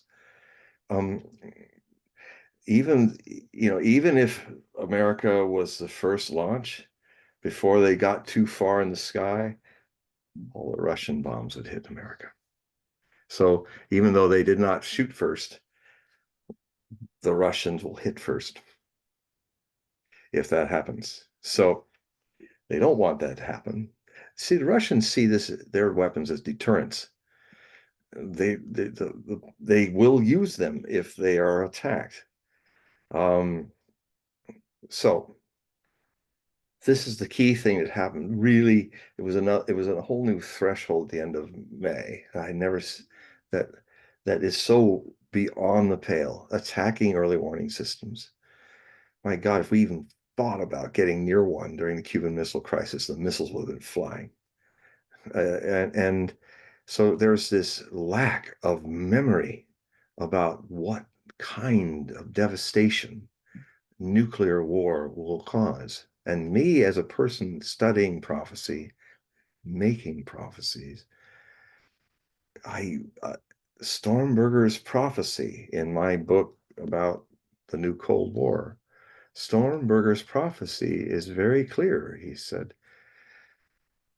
in the Third World War, he described in detail the First World War by literally talking about, well, when this village and that village in eastern Bavaria where he lived, when an iron road is built there and an iron horse runs upon it. On that day, which happened to be August 1st, 1914, he's saying it in the late 1700s. It was transcribed before his death in 1820. So at least up to 1820, there hardly, I don't think there were any railroads really around then that much, like he was saying, and certainly not in these two objectifiable villages in eastern Bavaria, that when that rail, he had a vision of it with his cows. He's an illiterate cow herder. He had this vision. And he then related it later to before he died for testament. And he said there'll be a world war that'll last 2 times 2 years, 4 years. 1914, 1918. August 1st, 1914, that railway was opened between Deggendorf and this other place, two villages.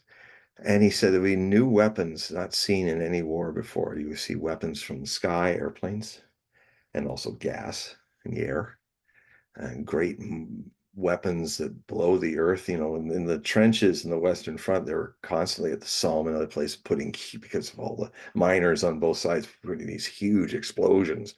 It's like a whole mountain going off. And fortresses that move across the land, tanks. He said Germany in the Second War would be under the heavy leadership of the man with the Iron Cross, Hitler's Iron Cross. That was one of the things he said. He alluded to the Holocaust, he alluded to other things, and he kind of talked about the Cold War as well. But then he talked about the third, and he said in the Third World War, on the first day, more people will be snuffed out of life than all the wars put together, just in the morning, first day. And with open eyes will the people of the world walk into these catastrophes. He's talking about all of us. All of us who listen to the stupid ass news, turning our brains into stupid assdom, getting a whole lie about what's going on, projecting lies on who would potentially be our enemies, and not at all helping us understand who Russian people are, the Chinese, how they work, what their real feelings are. No, that's anathema. We, in our world of projection news, we cannot dare let you know how we're leading you, we leaders of the West, unto your deaths. 2/3 of the human race will die in this war, said Nostradamus. Maybe he's not being too kind. It may be many more. So you're talking about 6 million gone. Well, this 8 billion that we have, 6 billion. So this war is caused by ignorance, by infantile leaders of the West.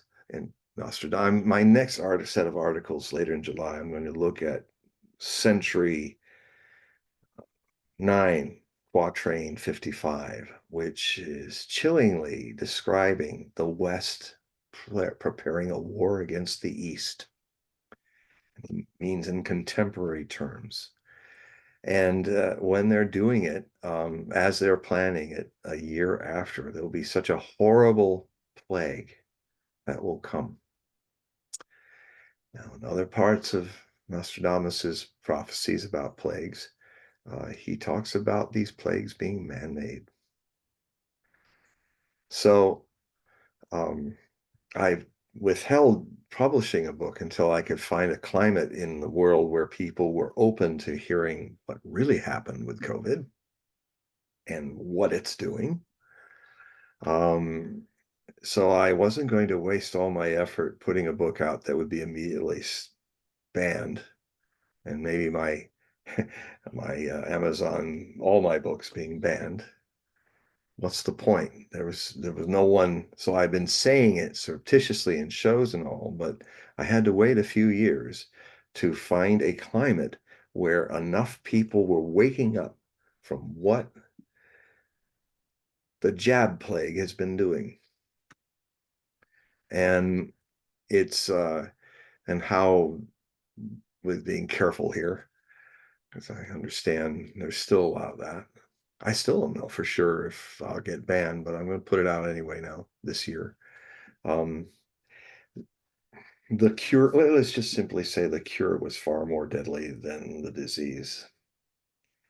And now it's finally happening. You know, the Pope of vaccines, Mr. F, he's having to face the heat in congressional hearings. His tapes where he talked about how, oh, this is what we do with people, all these people, if you say, oh, you want to work for Amazon, I say, well, you got to get the VXX. Nostradamus' eye at what he was a master at in the world of his time as one of the most famous plague doctors of the 16th century. So around disease, a doctor, the things, I have all of his translated memories and about fighting the plague in this book. I start with that. And then from the focus of looking at the plagues of the past that he was right on, plagues, the present that he might have seen, surprisingly, I'm not somebody to easily project what I want to see with Nostradamus. That's why I've been doing this successfully for 50 years. Most people, I even have this guy every day that he writes whatever's going on in the world, he finds a way to make Nostradamus's verse perfectly fit it. So he's just wasting his life doing this. You can't do that with Nostradamus. You will then find what you're looking for, and you have if you don't get that lesson first, your whole career as a Nostradamus is a farce. And because you'll just be fooling yourself that Nostradamus can do no wrong, just like all the people who, like James Randi, made a career of it, who can only say that Nostradamus never got anything right. And well, he found that in the vagueness of Nostradamus very easily. But you have to kind of be aware of that before you really get into the scholarship of this. So, but what concerns me, so I was very surprised. Certain things that came up in the study that I even I mean where things were named, I even sourced it out in China. They were talking about a sloping park, a city of the sloping park, and I had a friend in Thailand and other people who had been to woo woo, I'll call it the I'm going to tie a woo on. Um, and that city where it probably got released um, was has a park which is a whole Yangtze park. It's about 400. It's a sloping park. They call it the sloping park, and it's this new park, very beautiful. It's all along where all the riverboat junks used to be. Everybody goes there. So it's part of the confluence of all the rivers at all the main cities, and Wuhan being one of them is there. And then so it's saying talking about two cities of the slope park. Uh, well, the that were hit first really hard. Well, Wuhan's source. The other is a city that you're in. One of its boroughs is called Park Slope. Yeah. Right. Brooklyn area. I mean, Long Island. So where most of the rich and the people who run things live across from that. So it's kind of named there. The way he describes its spread from Milan, the Chinese New Year, and there are 100,000 clothing manufacturer people who went home and then came back to work from the Chinese New Year of 2020. And he said it will start in Wuhan, and he starts naming the cities in Italy, and then it goes to France, and he names them all in sequence. I'm like, oh my God. And then the other thing is he describes in detail the scab, the goose. And, no other, he was pictorial in what he saw in the future. So if you're putting that viral spiked thing on everything on TV as was happening, he describes it. He's describing that image. And it's so I was like, wow, uh, this was rare, but it's there. And the other thing I'm concerned about is there are many things that are involved perhaps in what causes two-thirds of the human race to fail, as he says. But the fact that he uses the term to fail in Old French, um, that can be an illusion, one of the Greek illusions that he uses as Renaissance people did. You can fail from dying from a wound in war, but it leans more towards two-thirds of our population over time dying from the cure Mhm. as and the other consequences. So what you were going down on that road is just what I'm actually preparing, because I also had to wait and look at all the data that came after 2020 when I wrote the book.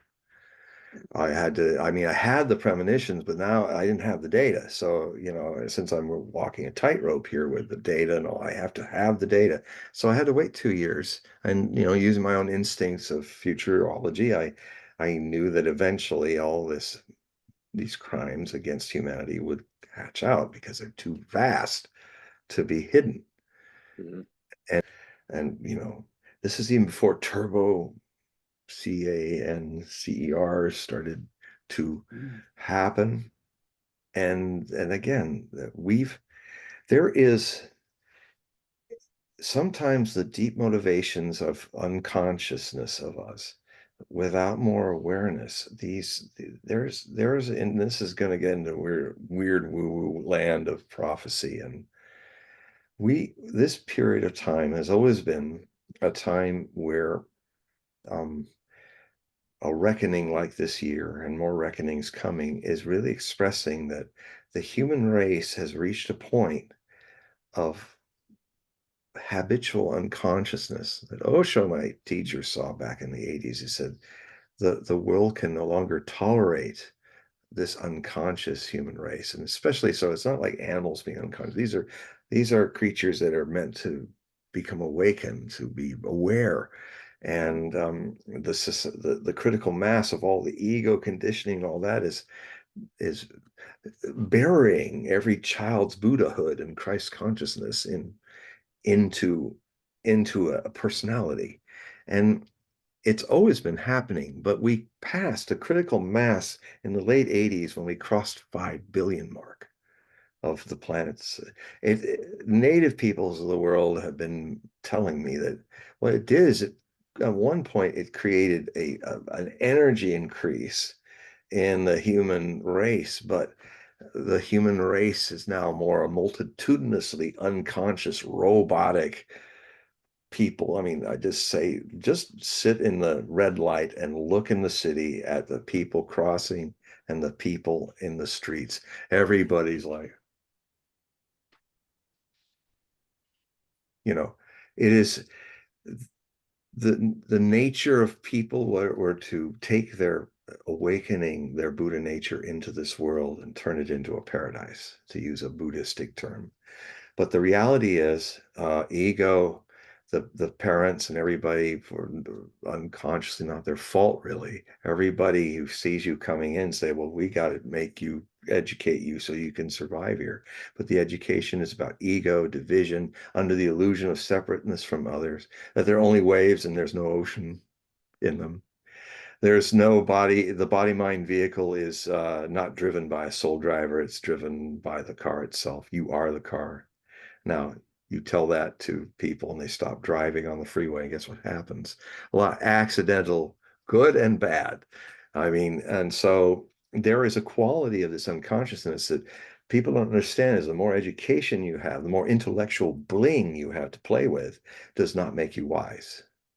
And that is why I have yet to hear anyone who's very big proponent of AI that understands how stupid it is to call it that, because it's an oxymoron. Artificial reality. Why don't you just call it artificial reality? Well, reality can't be artificial. It's either real or it isn't. Artificial intelligence, fake intelligence. This is not intelligence. And because most people who are the people creating this, the Dr. Frankensteins who want to make their ego machine in their own image of ego, don't know that ego is a temporary phenomenon, and that you come into the world wise, and the society does not nourish that because it wants you to be an ego, an I mean, the word I in Greek is ego. And if you, for 21 days, just rather than saying I in any language, start to just say ego is happy, ego is sad, ego wants this, ego thinks this or that. It's amazing how it makes you think how much of what you are, as called education, is not a drawing out, as education means. It's a dumping in, burying the Buddha and the Christ consciousness inside of you, until you can almost forget it, or you start being so caught into looking for something like it that isn't it, because you are it. You came into it. You were born this. And so what that then means is that there is a deep, when so many people are living unconsciously and they don't even know it, they are spewing out into what is called we have an ecosphere, but we also have, in the more psychic sense, an ether sphere, where all our thoughts and emotions and things are like in a band around this planet, another dimension, that because we have overpopulated the world with a lot of people not living their potentials, all of that's starting to bleed out, just like the Ganges finally stopped being able to clean itself when tanners and everything were putting so much toxins in it. And the loam of the Ganges was pretty amazing and capturing all that. Finally, even the Ganges gave up, and that's all that crap is coming into the water. It's just like what's happening in the oceans, and this is big. The idiots who, the green climate cultists, don't get it, and they don't know how to fix it because they've never actually first done the first important thing, find out what the problem is. They've run around with their heads cut off, trying to make electric cars and this and that. And they don't even know what the problem is. The problem is CO2, methane, releasing too much, causing a positively negative feedback loop that creates more and more heat. And that's mostly stored in the ocean until about a year ago.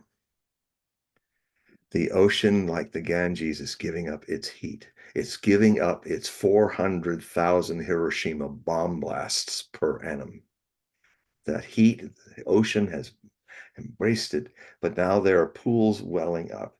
We are now, since this morning, in the 12th straight month of hotter temperatures for that month than any time before.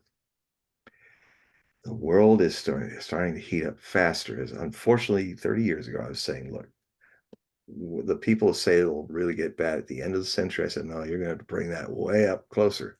You're going to have to bring that up into the 2020s and 2030s, not 2080 or 2100. Because it takes a while for it to manifest. I mean, if I fart right now, the impact on global warming won't happen until 10 years from now. So if you have suddenly a whole boost of major production that's we've had going on right now, you'll see that hit around 2034. It'll manifest itself. We've already baked in 130-foot rise in the oceans. Even if we dropped all CO2 use, if we magically stopped it, this problem is going to be a 1,000-year project. It's not going to be solved in our lifetimes or in 10 generations. So we have to think more like the Chinese and not like the fast food American approach. It's just not going to work. So that's what's so fortunate about the Chinese coming to their full powers as an economy and a society, is they're going to apply that issue the Chinese patient way of slowly fixing this problem, because we're not going to fix it overnight. We'll be too soon if we fix it in 1,000 years. That what we've set in motion with the industrial age. So the with this release of more emotions, more suppressed things, I've come into the theory that I call it the mind plague. Or now I'm calling it an essay that I'll write for my book of things to come, which is going to look at major themes of humanity: love, war, peace, politics, all that, and watch its evolution down the next 4,000 years. It's my way out there prophecy book. So I should better write it before I'm way out there myself as some kind of ash. So the point is that this is a period in the classroom Earth where the human race must evolve. It must evolve. But as the Hopi prophets said, and all, a majority of people aren't even aware of the fact that they're afraid of change, and they're afraid of going into an unknown new territory that humans must do, because what we know now and our habits around it is destroying us. And it is a crisis that probably many civilizations have gone through, and probably Fermi's paradox is right, that most don't make it. So there's a deep urge that people are unaware of. They don't want to grow to the next level. They're afraid of change. They're afraid of the new. They're afraid of what the Hopis call the coming of the fifth world. We've done this 4 times before, so they say. And then a new race is born and then it spreads again. Well, the 2020s are the beginning of the Hopi fourth turning. All the prophecies have been, the final warnings have been fulfilled. So it's now that and it's a purification by fire. Is this fire, the fire can be the fire of awakening consciousness, the fire of love,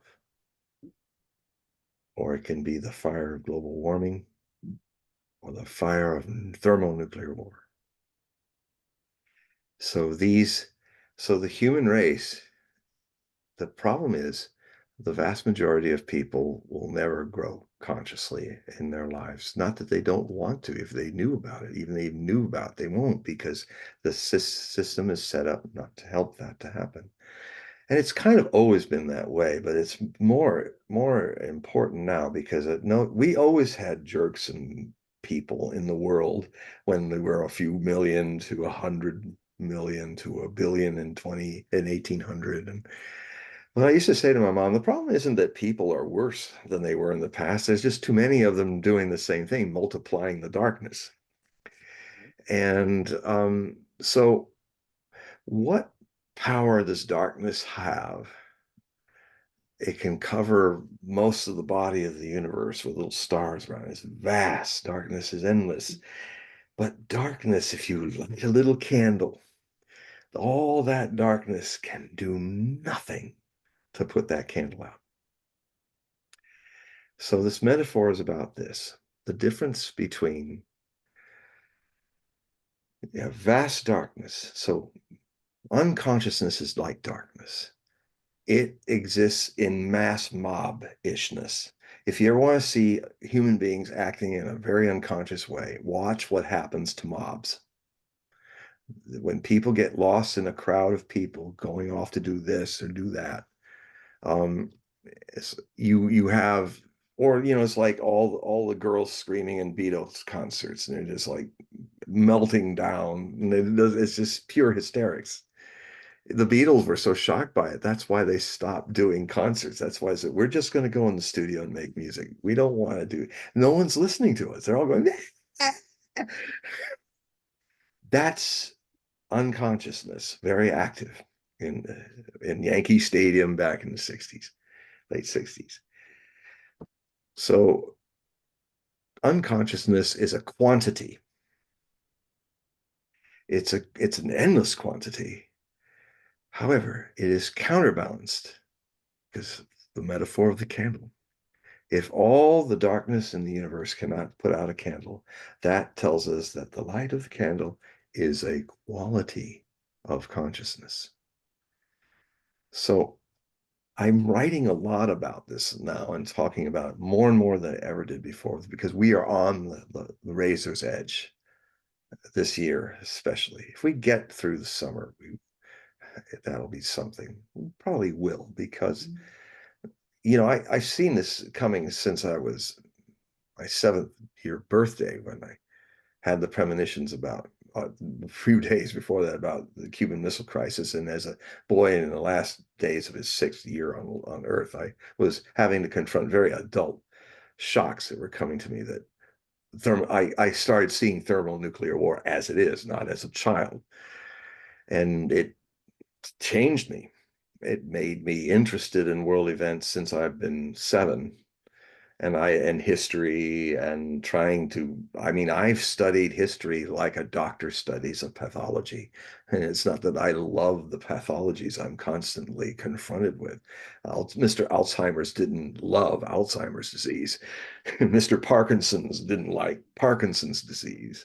He was trying to find a cure. I don't like wars, but and plagues and all this stuff. But I'm engaged in it like a doctor's engaged trying to find out how to cure this problem, if there's a possibility. And so the repetition of history is something that fascinated me. And then I started getting into prophecies and religions, and I saw the future history making the same patterns. So the thing to do, it gets back to what I started this unexpectedly, these hours of talking. It gets back to that which never changes, that which you can only engage in the eternity of the presence, is the antidote to this mind plague, this zombie plague. There really are zombies, by the way. In my book, it's kind of funny about it. I say zombies, why we're fascinated with zombies is because we are zombies. Most of us live our lives at 1/10, if we're that lucky, of our capacity. Um, we're not living 9/10 or 10/10. We're just robotically going through our lives, dead before we're in our graves by decades. If you can start seeing that, it changes. It drops on its own accord because when you're in the moment, you're not feeding it anymore. That's the hypothesis of meditation, which is a subjective science that uses exactly the same scientific method. It can. You have a hypothesis, you have to test it. My hypothesis is that I'm not just having a chemical reaction in my brain making all this up. It may be that, but the other thing it may be is that there's something beyond the brain, that there's something that seems to take note of things that if it was all just lost in the changeability of stuff and wasn't a little distance there, one would not notice that, oh, I'm now getting old. Uh, I was young before. Now I'm approaching death when everything was rising the other way. But there's something that's you've come aware of that I remember when I was a child. It was there just as it is today. And it's still here. It hasn't changed, and yet it's always new. So to me, that is the light of the candle against all this darkness. And if I'm correct in this, that there has been a great experiment that many 20th century mystics, two of which I knew, Krishnamurti and my teacher Osho, um, have looked back at this idea that what's needed in the world is 200 more people that become awakened to their full potential than the average that are usually walking the earth and living on the earth. 200 more, maybe only that many enough. That's required to stay the hand of devastation. If what I'm saying has some truth, here's what's going to happen in all the many things we've talked about today that seem to be human ending events: nuclear war, global man-made plagues.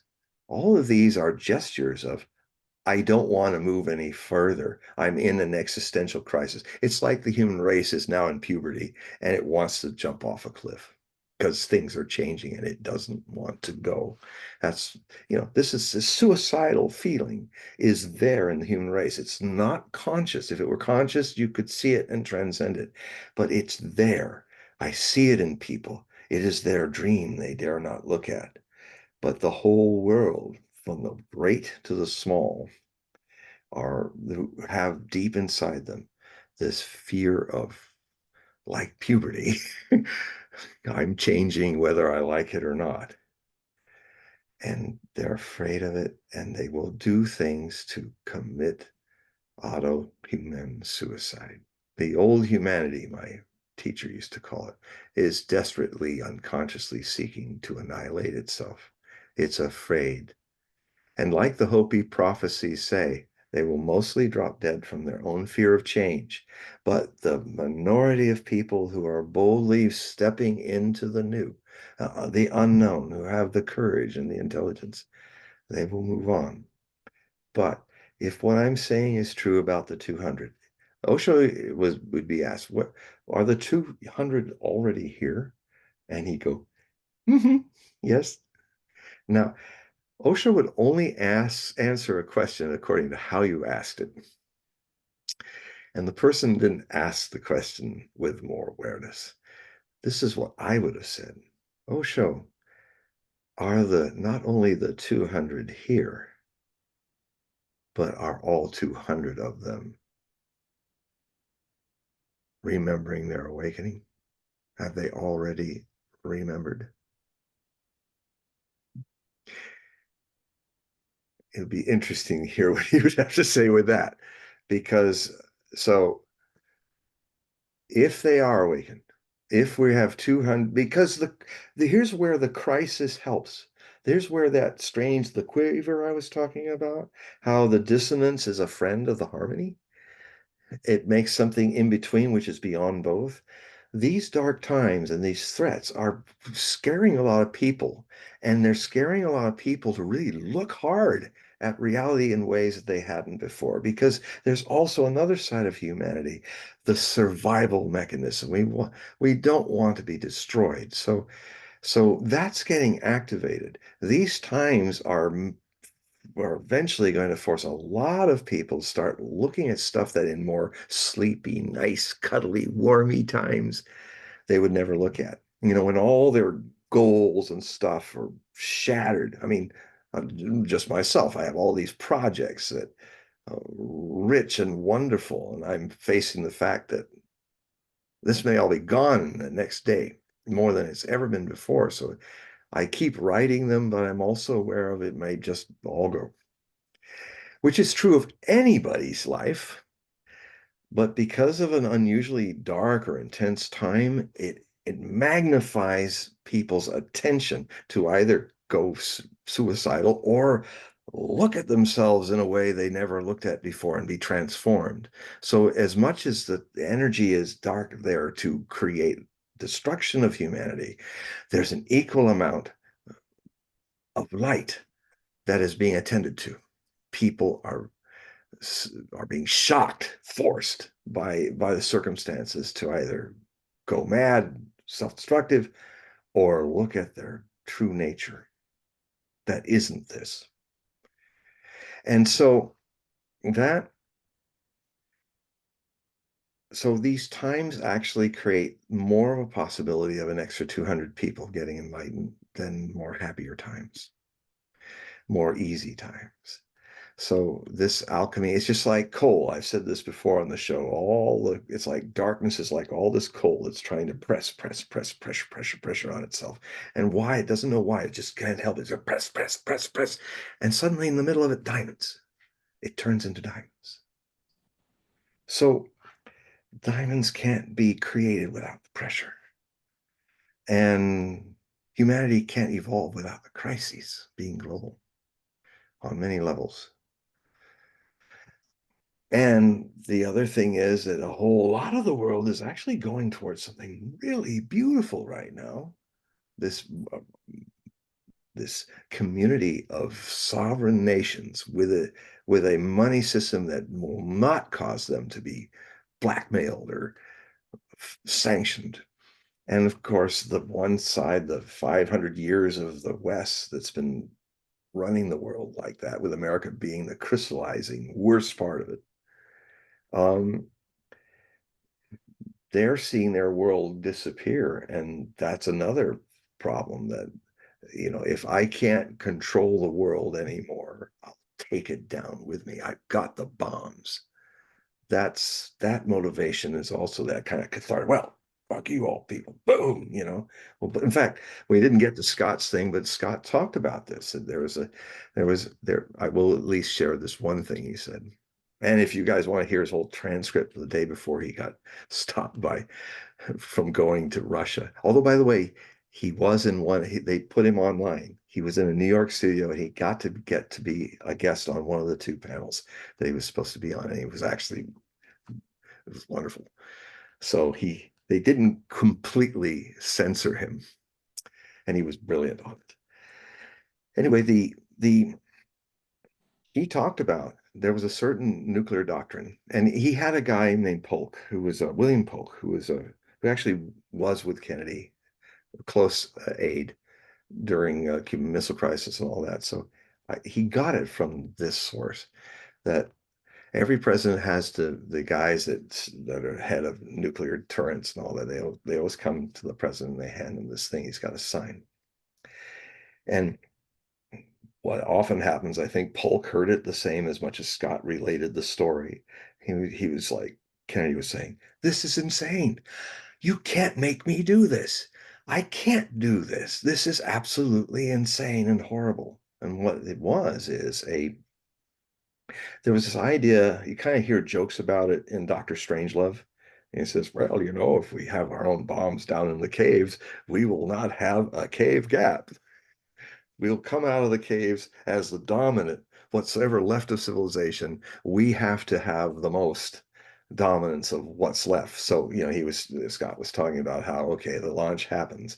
The idea is that if 30% of America survives, or 40% of America survives, and if only 30% of Soviet or the Russians survive, there's a big problem. India's got 80%. So this is literally a situation where if we launch on everybody. So that when we come out of our caves, India has been reduced to 10%, China 10%. Any threat that could end up, not just all the world, but just those countries that China, India, you know, Russia. So so he's saying I have to sign to bombing, you know, all the countries, you know, that have the potential of nuclear capability and all that. Um, and Kennedy was freaking out. This is mad. And but what would happen is they keep working on them each year, and finally every president signs off, you know, hopefully reasoning that, well, we better heads will happen. And since Khrushchev and I were able to talk to each other and backtrack this mistake, this terrible thing we set into motion with the Cuban Missile Crisis, maybe, you know, I just hope that it doesn't get to that point. Frankly, I'm glad that Scott's talking about it because the whole world should know this is the plan. So I always wondered because I was just writing about it when it was time to do the show and editing when I was saying I do these insertions in this long discourse he's giving. And I always wondered because Scott is wonderfully ebullient. He's such an open-hearted, wonderful man. And he's a Marine. He definitely, but he just said, well, you know, it's going to happen. And you know what? You're all going to die. It doesn't matter. I mean, he said, oh, well, I've got a gun. I'll survive. And he says, yeah, but you go outside, you're going to hunt in the radioactivity, you're going to die. Oh, well, you know, I got wood. I can keep warm. He says, oh, yeah. Are you going to walk out and be chopping wood as the radioactive dust is falling on you and your campfire? You're going to die. You're all going to die. And and so, but even his Jeff, his I'm talking about Ask the Inspector, by the way, everybody. Just go on Rumble and type in Ask the Inspector or go to scottritter.com. And it's Ritter, Ritter. And all of his shows are there. This website, he's now got a new website where you can see all the different things he's doing. He's wonderful. He's one of my oldest sources. We don't know each other, but I've been quoting him and sourcing people to him since 2002. He's the guy that was the inspector of Saddam Hussein's nukes and weapons of mass destruction. He and his teams for years were the people who found it all and documented it all. And he came out just before the war started in 2003 in March, and he went to the Congress and hearing and said, look, I know where they are. We got them all. And if there are any left of the chemical weapons, they're all neutral now because you can only have chemical weapons for a time before they're just goo. They don't do anything.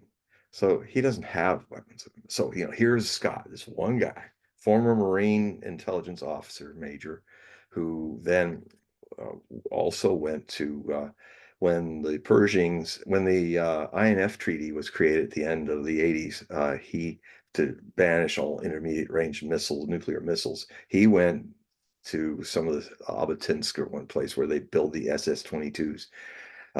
He was there to watch the breaking up of these missiles as Soviet groups were sent to America to also watch the shipping back to America and breakup of Pershing 2 missiles. So these highly unstabilizing missiles, you know, made, and so the treaty, which Trump broke, and Bush, the ABM treaty, you know, we basically at the start of this century erasing all the treaties that protect the future of human beings from nuclear bombs. Is it any wonder that we had a second Cold War and we're stepping into a third World War? Thank you, George W. Thank you, Donald J. Trump. I mean, a lot of things I like about Trump. I wrote a whole book about his astrology, his amazing astrology, and it's one of the most accurate books I ever wrote. Saw how he'd win, upset, and all that. Um, you know, um, there are some people. I love my father, my late father. He reminds, and when I saw George Bush and when he's just interacting off from being president, he reminds me a lot of my father. I love my father, but he's the last man on the planet Earth I would ever make a president of the United States. There's a lot of things I love about Trump, but he's a wide open channel and he doesn't know it. He's a very powerful channel. You put anything in front of him, he'll channel it. Put a bunch of white supremacists, he'll go racist. You put black people, he'll be best friends and doing the same thing. And there are people in the deep state that know what I know how to manipulate him. It's the last guy that should be, let's set the record straight. Fortunately, Trump did not start and did not want to start a war and be the next president since God knows how many presidents in modern American history who just do constant war. And he succeeded. But ladies and gentlemen, it was a pure accident of luck because, the guy with the walrus mustache, Bolton, was somehow he stupidly chose him to be his national security head. He nearly started World War III in June of 2019 with Iran by almost convincing Trump to they set up a situation where they had a big drone, U.S. drone, go into Iranian airspace around the Strait of Hormuz, highly sensitive area for them. And for hours, it was flying around in Iranian airspace, and warnings were not heeded, and they shot it down. And so the recourse was, Bolton's idea was to kill the 195 Iranians running that missile battery. And of course, that they didn't understand where that was going, and Bolton didn't care. I mean, he's as Trump himself said, this guy wants to fight everybody. But he's the same guy who would listen to him. So he'll have that truth come out. So anyway,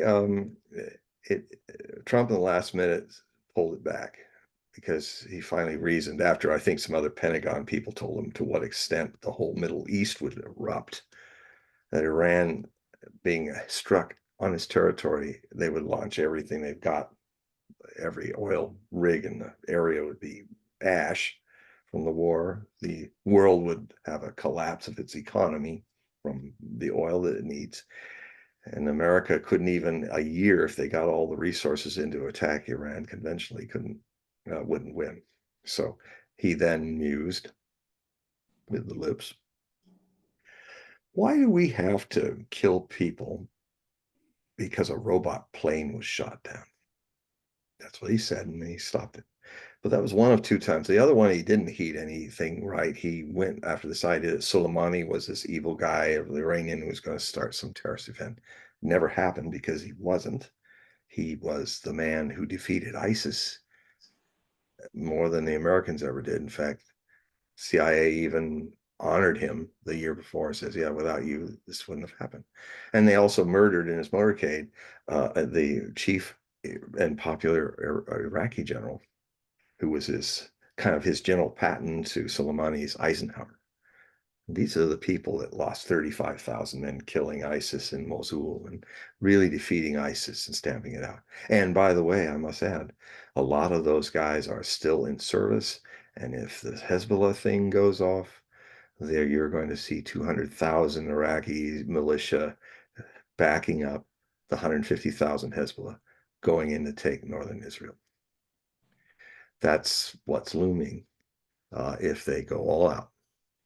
So, and that will mean the collapse of Israel. I wanted to get this in. There's so many things I didn't get in, but it's so important to know this, that even before Ukraine, we didn't even touch Ukraine much in this one. even if you go, even if Ukraine will it's very likely the way things are going that it's a greater chance that Ukraine will outlive Israel if if this thing with Hezbollah happens. Um, it will make the devastation of Israel will be so complete that if that as the diaspora is already beginning, I calculated in my last Hogue prophecy report that the number now is of permanent Israeli citizens with dual passports that have left Israel and don't plan to come back is over 400,000. And when you have 7 million Jews, that is a big hunk of people. And as a small country, the whole the whole myth or the whole illusion that has been that, we're strong, we can be in the sea of angry neighbors, and we can live in security and peace. And what's happening is Israel's turning into a nightmare. There's a whole lot of people in the south and the north that have been displaced for a half a year. There's I don't know how that will affect Netanyahu's vote. Maybe that will throw him out. But then who else? Gantz? They have nothing else to do in the refugee camps. They were listening to Gantz. They know how Gantz is not going to get it together. Netanyahu will stay in because he's the last guy that gets them all together and in a quorum. So we'll see if that happens. But I may be wrong. But um, so this Israel is turning into a more dire place to live, uncertain place to live. And one thing the diaspora of 2,000 years has taught the Jewish people is survive. So it's coming closer and closer, Israel, to being a place where the tribe needs to pull up stakes and go somewhere else. And whether the Zionists in power like it or not, I am seeing the end of Israel coming from people just leaving. They just leave because it's dangerous and we will survive. And and so at a certain point, there won't be enough Jewish people in Israel to run the country.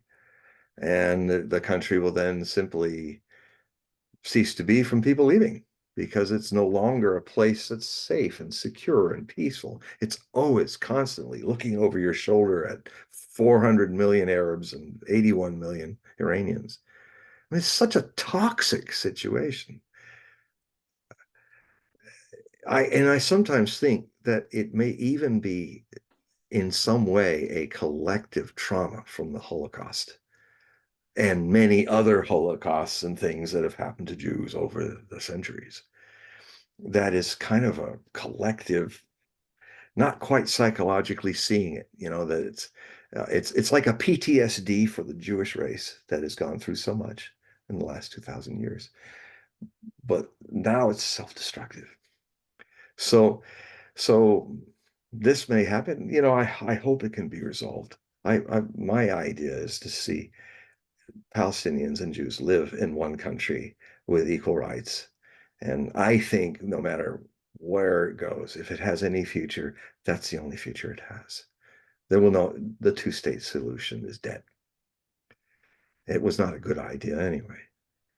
What has to happen is the Palestinians and the Jews must live as equally respected people. Nobody's equally unique, not nobody.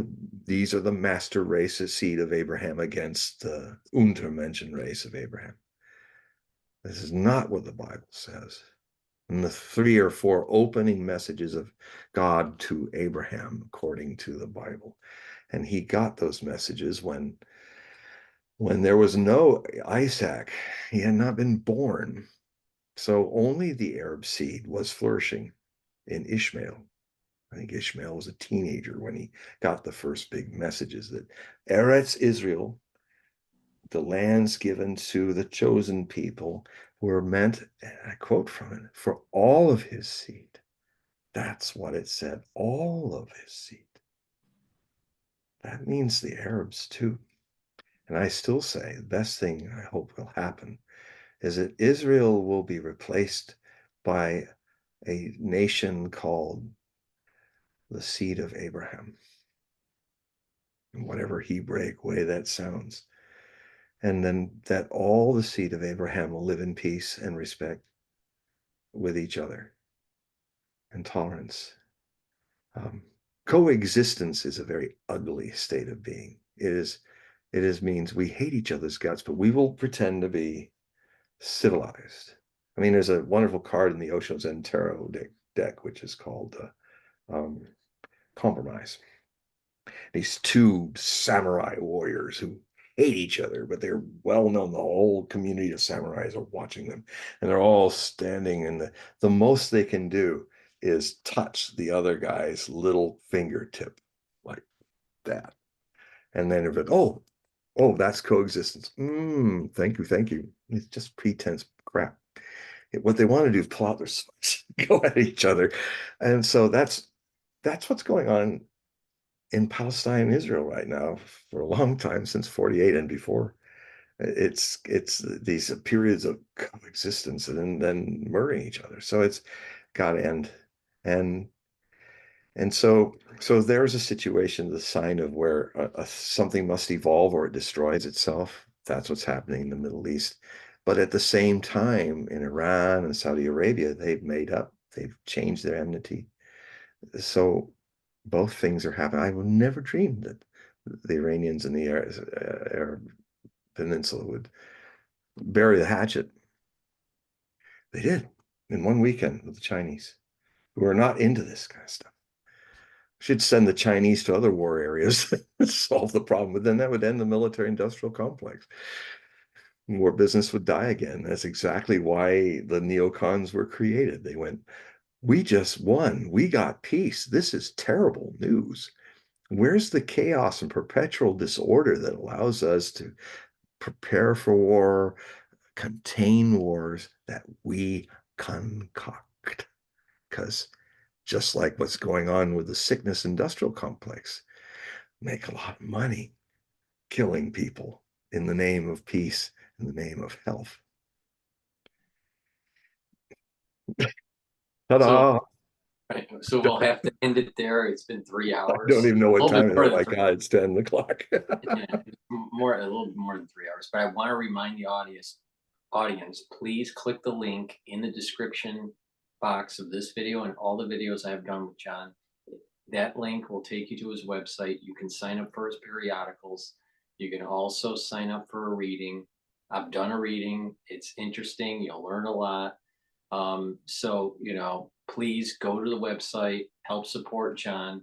And also, because of some of the things that we did say in this video, the full unedited version will be on Rumble, Bitchute, and Brighteon, and an edited version will be on YouTube. So thank you, John, for being the scholar you are, and it's very interesting, to hear from your perspective. And I'm always surprised what I say.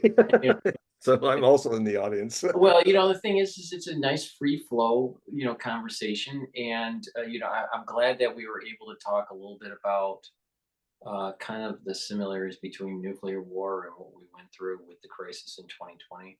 And for the ones, also please go to Amazon to purchase your book. What Yeah. was the title again? It was the Well, it's not published yet Oh, okay.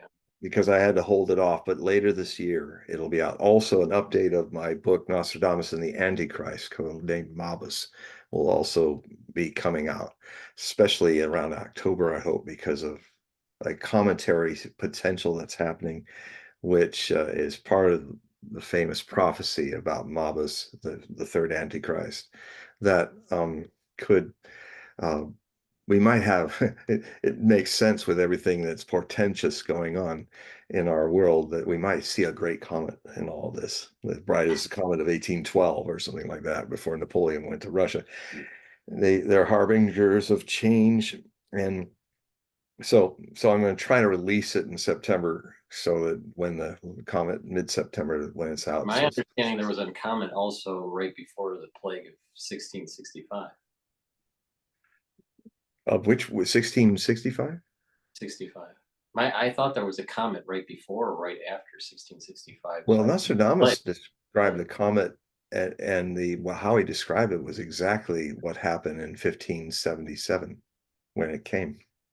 Huh. So I don't know how he does that. I mean, the more I Uh, get into this stuff, the more I'm don't know how it happens. So it's just don't to ask the millipede to try to walk on 500 legs with a method of his mind, he'll fall over. And the bunny asked the millipede, wow, Mr. Millipede, how do you do that? He said, well, I've never thought about it. I don't know. He says, you damn bunny, you messed up my day. Now I don't know how to walk. right. Prophecy So, is a lot like that. You don't know how to walk, you just do it. right. Well, I enjoyed the conversation. I'm sure the ones that will get to see the videos on the different channels will also. So please, the individuals that are watching, click the link and go to John's website and help support him. So thank you for being on the channel, John. So say goodbye to everybody so I can stop Goodbye the to recording. everybody. All right, very good. All right, let me stop the recording here.